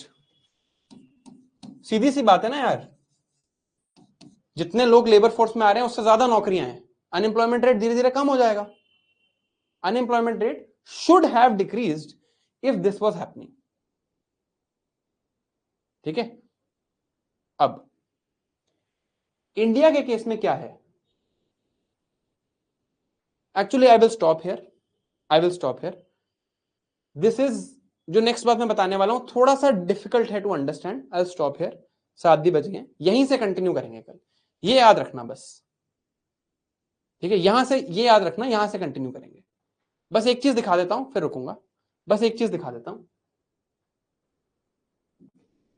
मैं आपको विवेक देबरॉय की statement पढ़ाऊंगा कल, economic survey 2023-24 की statement पढ़ाऊंगा, ये पढ़ाऊंगा, और ये क्वेश्चन देख लो बस। आई स्टॉप हियर, आई नो काफी टाइम हो गया, कोई बात नहीं। ये 2015 मेंस का क्वेश्चन है, अभी आपको आंसर नहीं आता है इसका।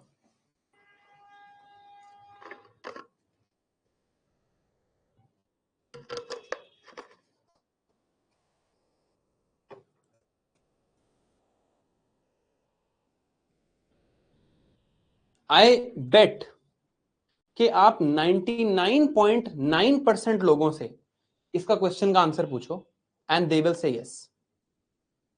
99.9% people will say yes, India is undergoing jobless growth, है ना, but it is not actually yes.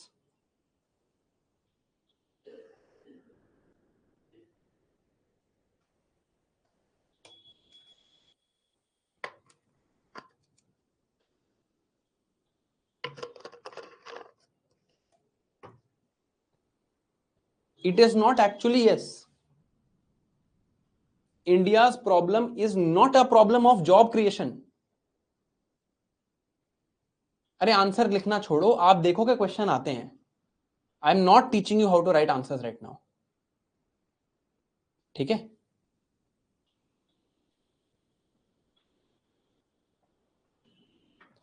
Employment elasticity in India might be low. Employment elasticity might be low, but number of new jobs created is enough for number of new people entering labor force, ठीक है। चलो अब क्या करता हूं सुनो, इन the next 5 minutes मैं जल्दी से बता रहा हूं, in the next 5 minutes I am telling you what I will tell you again tomorrow, ठीक है। इन द नेक्स्ट 5 मिनट्स जल्दी से I am just telling you what I will tell you again. अगर जॉब ज्यादा होती labour force से, notes में upload करा रहा हूं, अगर जॉब्स, हमने अभी क्या देखा, if growth rate of jobs, ये मैं कल दोबारा बताऊंगा, so you can leave if you want to, growth rate of, but मेरा मन बहुत है बताने का इसलिए मैं बता रहा हूं, growth rate of jobs was more than growth rate of labour force, then unemployment rate should decrease, growth rate of jobs is equal to growth rate of labor force, unemployment rate stays the same, growth rate of jobs is less than growth rate of labor force, then unemployment rate increases। इतना समझ आ गया ना,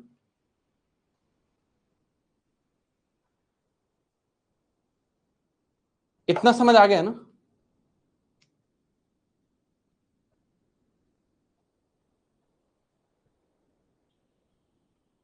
this much is clear. अब India में पता है क्या है, you know what the problem is in India, this is true and this is also true, this is true and this is also true. यहां छोड़ते हैं क्लास को, this is now the perfect cliffhanger for you, see you tomorrow at 4:30, ठीक है।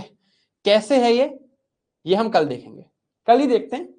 Both these things are true, सोचना, just think about it, don't read the notes, think about it कि ये कैसे ट्रू है, think about it ये कैसे true है। This is true, this is also true, this is true, this is also true. How we will see tomorrow, तुम सोचो ना कैसे ट्रू, एक बार दिमाग तो लगाओ कि कैसे ट्रू है, just think about it how it is true.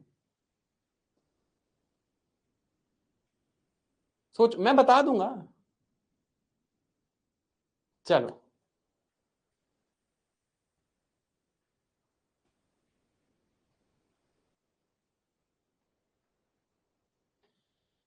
अरे थोड़ा सस्पेंस होना चाहिए यार, कल बात करते हैं इस बारे में।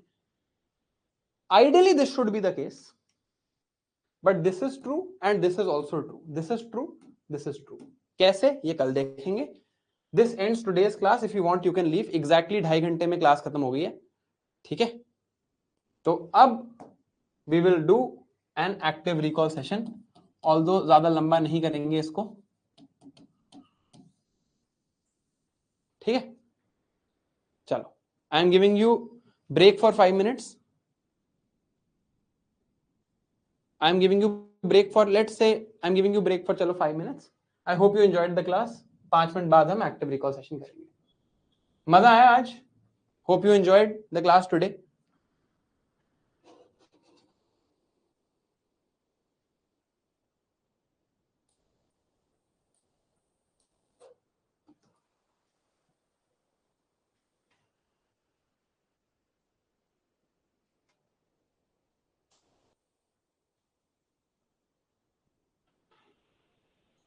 चलो, I will see you in 4 minutes 30 seconds.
All right, let's go.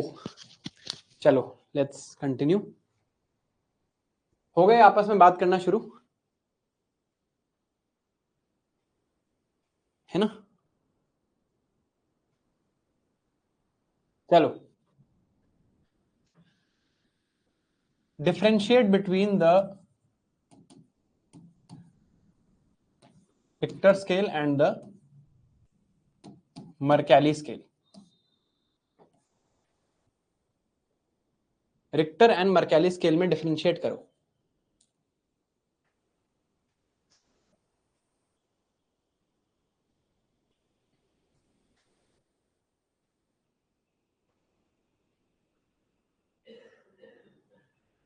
बताओ क्या क्या डिफरेंसेस हैं। ओके, मैग्नीट्यूड वर्सेस इंटेंसिटी, ठीक है। एक तो एक एक जो जो मैं लिख दूं वो रिपीट मत करना। Magnitude, intensity, what else? एक तो हो गया, और बताओ।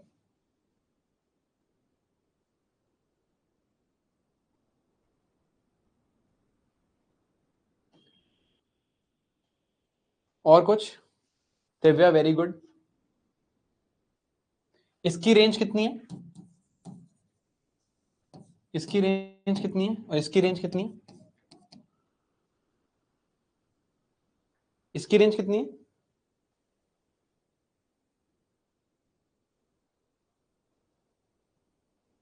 इसकी रेंज है 0 to 10, इसकी रेंज है 1 to 12। This is a logarithmic scale, this is a visual scale.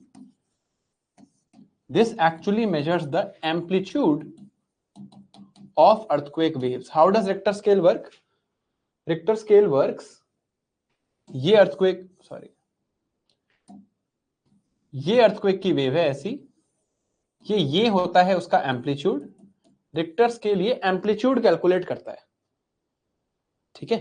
इसकी रेंज है 0 to 10, इसकी रेंज है 1 to 12, लॉगरिथमिक है। So if an earthquake is Richter scale पे 5, this is earthquake 1. Earthquake 1 is at level 5 of Richter scale.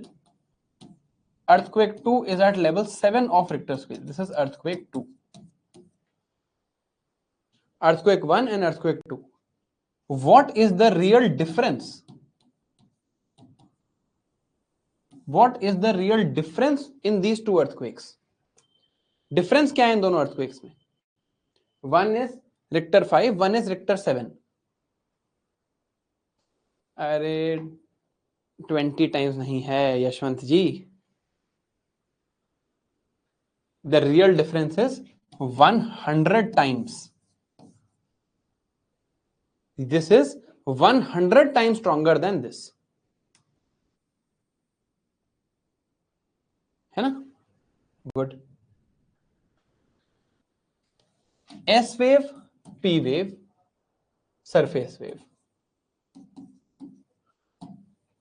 Which is longitudinal, which is transverse, and which comes first?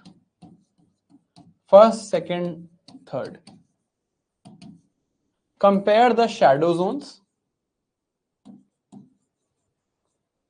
and compare other characteristics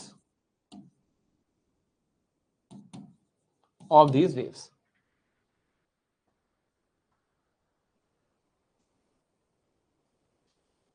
Vardhan ने लिखा है Richter scale is qualitative, Mercalli is quantitative. उल्टा लिख दिया है,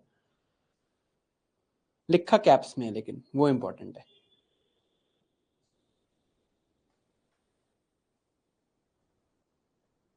First P wave, then S wave, then surface wave. P is a longitudinal wave, S is a transverse wave. Shadow zone compare करो।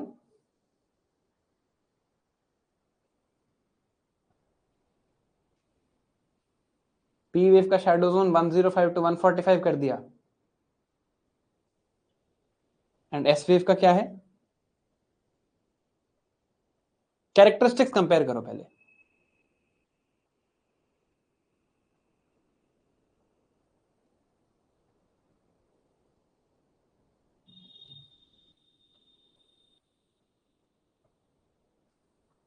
Characteristics बताओ, कौन सी wave, which of these waves can travel through liquid, which of these waves can travel through liquid, ये बताओ। S wave cannot travel in liquid and S wave has a bigger shadow zone, ज्यादा बड़ा shadow zone है। P wave can travel in liquid, it has a smaller shadow zone.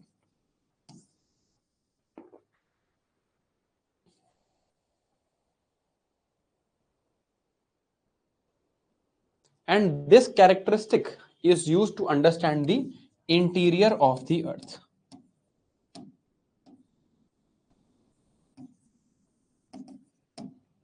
ठीक है, next question. In the case of continental divergence, which all forms of landforms, sea forms, whatever, which will form, क्या क्या बनेगा अगर continent divergence हो रही है, तो क्या क्या बनेगा? कॉन्टिनेंट डाइवर्जेंस में क्या क्या बनता है?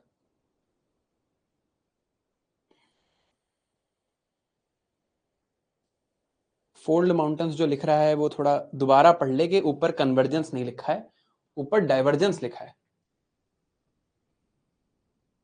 ये तुम याद करते हो क्या यहां पे? आर यू रिमेंबरिंग दिस, यहां पे क्या बनेगा? डू यू रिमेंबर दिस, मतलब आप याद करने की कोशिश करते हो क्या?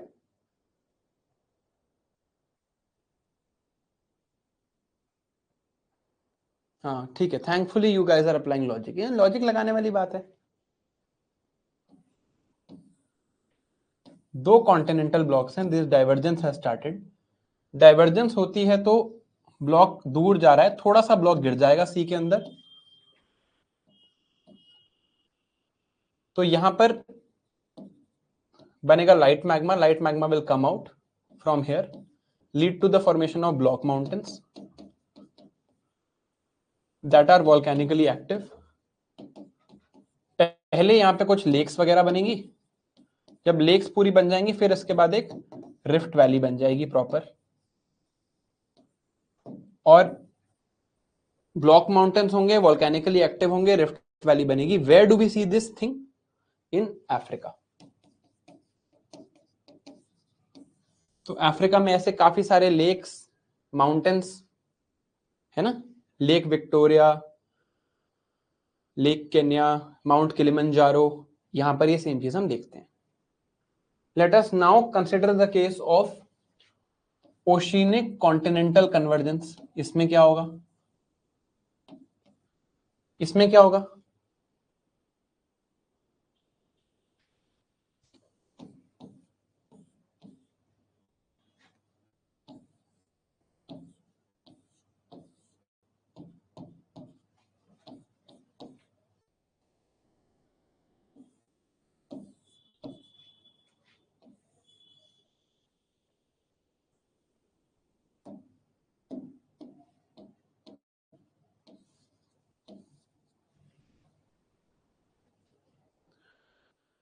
इसमें बनेगा एक ट्रेंच,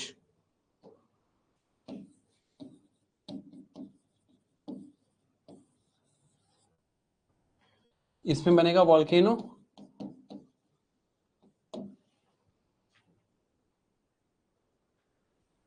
फोल्ड माउंटेन बनेगा,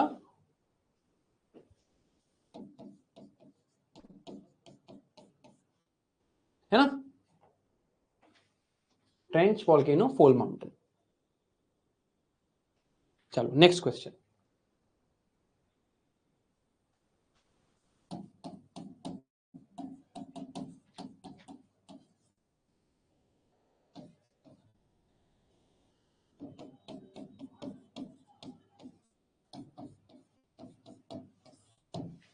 बोलो।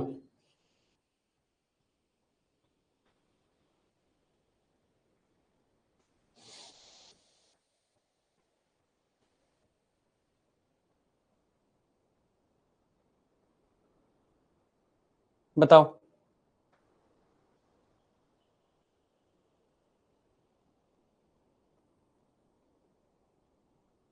Salt taxes okay, political prisoners okay,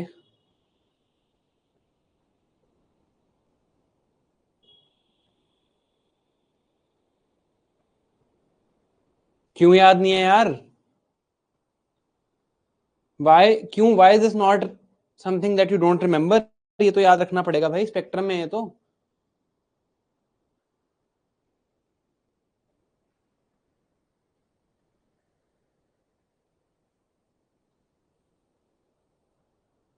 यार ये याद करो यार, ऐसे मत करो, बाद में दिक्कत होगी। I will not tell you this, ये आप याद करो, दिस यू शुड रिमेम्बर।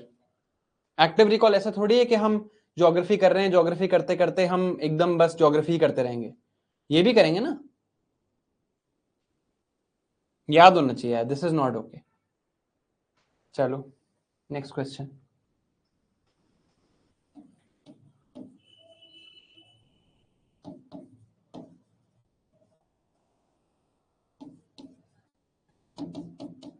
ये किसने बनाया था?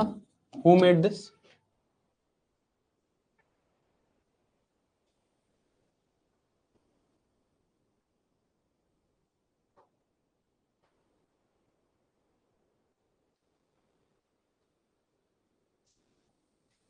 हु मेड स्वदेश बंदर समिति? शाबाश, Ashwini Kumar Dutt, very good.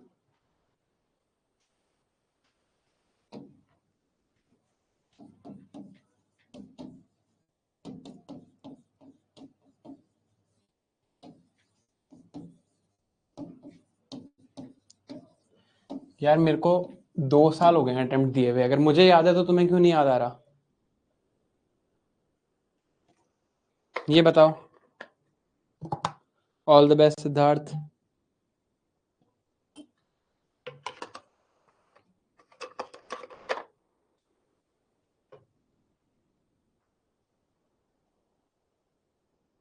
Very good. Bhagwati चरण वोहरा, ठीक है। Okay, next question, let me think.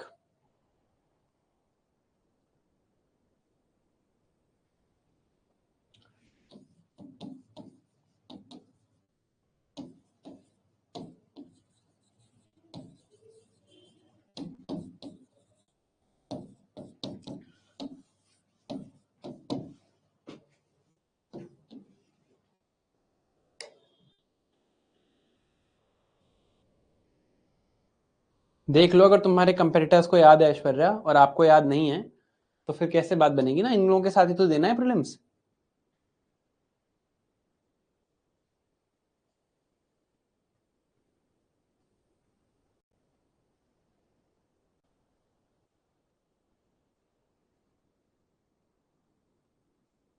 No publishing without government approval, submit copy of newspaper, 2 copies actually,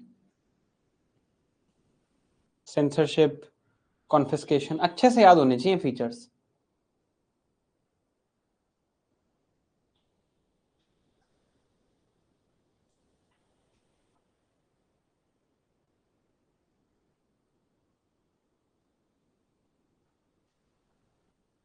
चलो last question for today.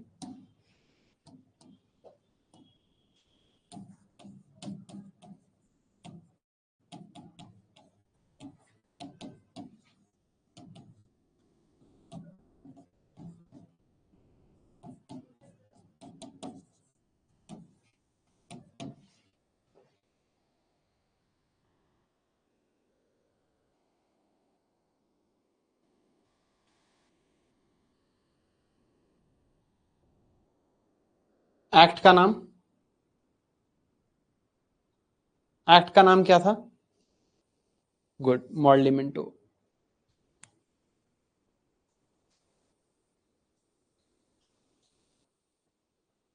Morley Minto reforms थे यार, मॉर्ली मिंटो एक्ट नहीं है वो।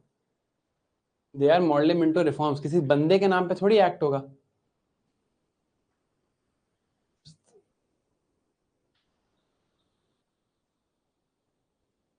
Anyway, चलो दैट्स इट।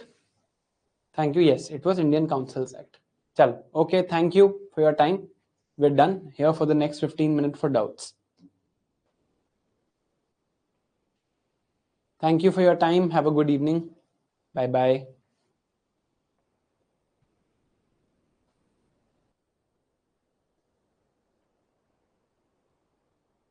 Yes, Samiksha.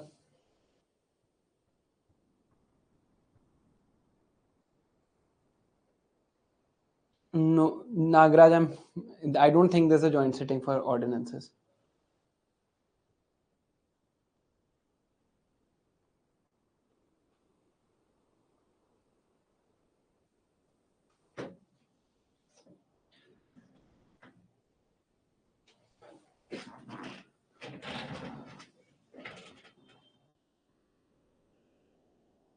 अरे economy optional नहीं पढ़ा सकता भाई, मैं कैसे पढ़ा दूं अनुकृति में?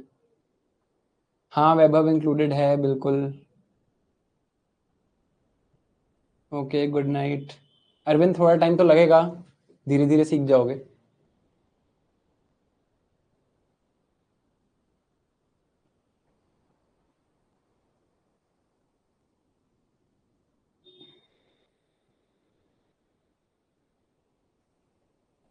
शेड्यूल बताऊंगा विश्वा कभी. ऐसे कोई बहुत वो नहीं था यार. It was only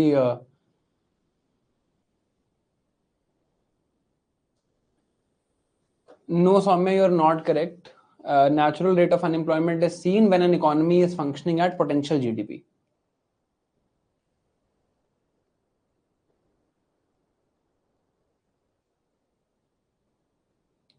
Sunidhi, they're the same thing.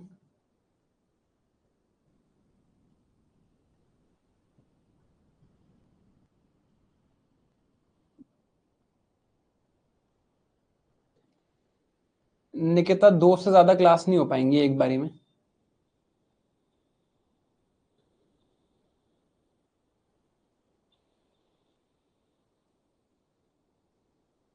Nikhil, Kaval is very good.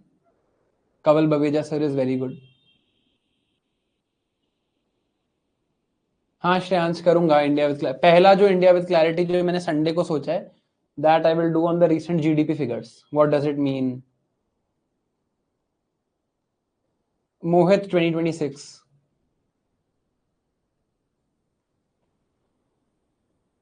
Samiksha, then government will have no money to spend during recession period.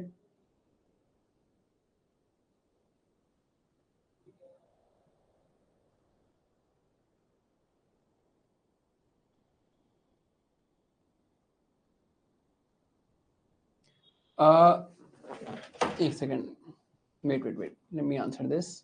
Aishwarya Patil, we will answer this in inflation. हम demand ही क्यों shift कर रहे हैं ये हम inflation में answer करेंगे. we'll have to read supply side and demand side policies. We measure unemployment to know the productivity of working age population. The criteria of measurement of unemployment is kind of low. Yeah, Shankar, this is the worldwide accepted rate. This is how it happens.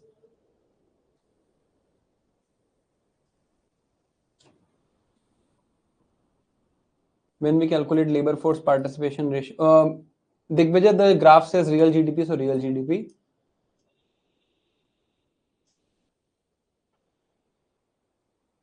Yashwant, actually both things are there in textbooks, but ideally it should be total population.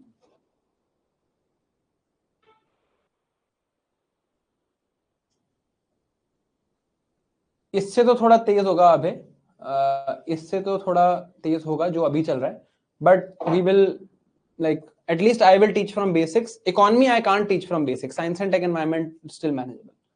Economy basics से prelims से इतना पास कराना थोड़ा मुश्किल है. Then I will have to ignore the mains things. No?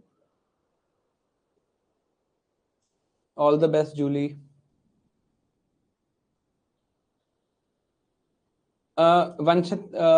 Vanshita, we will make a schedule for you. Don't worry.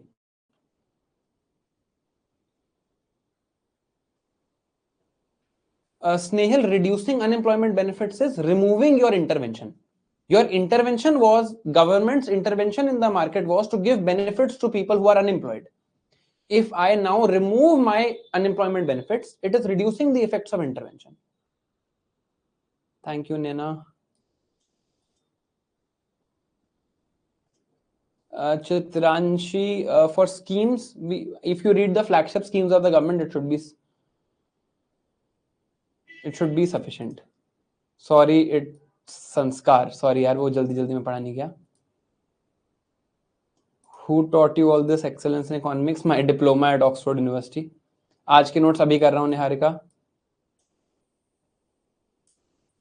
Latika, if you cover whatever we cover till then, answer writing आप एक बार right smart में आ जाना, कोई tension बचेगी नहीं उसके बाद. नहीं सौम्या, ऐसी बातें बोलने की जरूरत नहीं है. No need to over complicate. Reducing unemployment benefits is reducing intervention. Anthropology optional की ऑलरेडी वीडियो है नमन.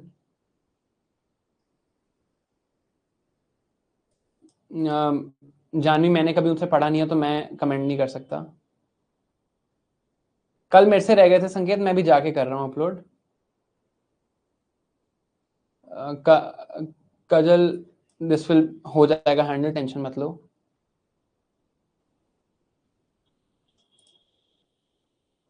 Timetable which you gave us on Telegram will match with the class timetable of PRP batch 2.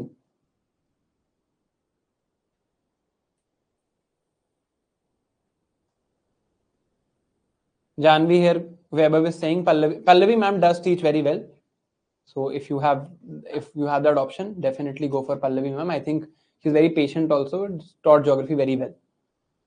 And जो वो content आपको पढ़ा रही हैं, उसमें भी we both of us, Pallavi ma'am and I, sat down together and we made the notes. So what she's teaching is actually coming from both of us.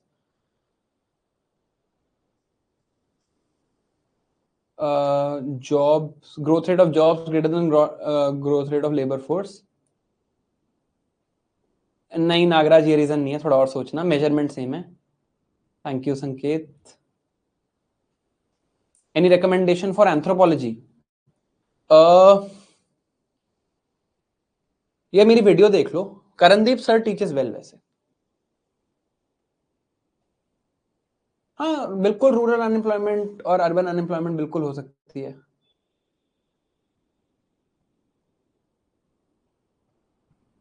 Niharika, I ask, I don't think it's available, but मैं पूछ लूंगा.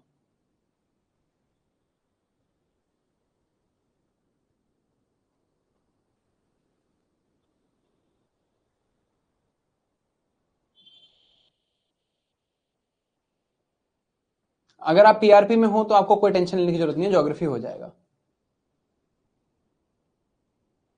PRP batch 2 is starting on 6 January.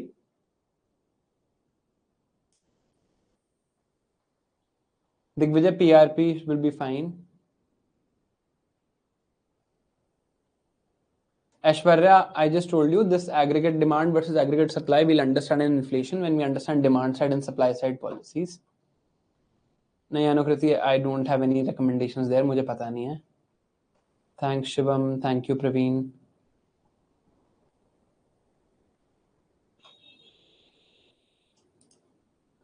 Shreyansh, you are close. This is close to the reason. Chalo, that's it. I think doubts are over. Chalo, we will now see each other tomorrow at 4:30. Okay, have a good evening. Okay, bye.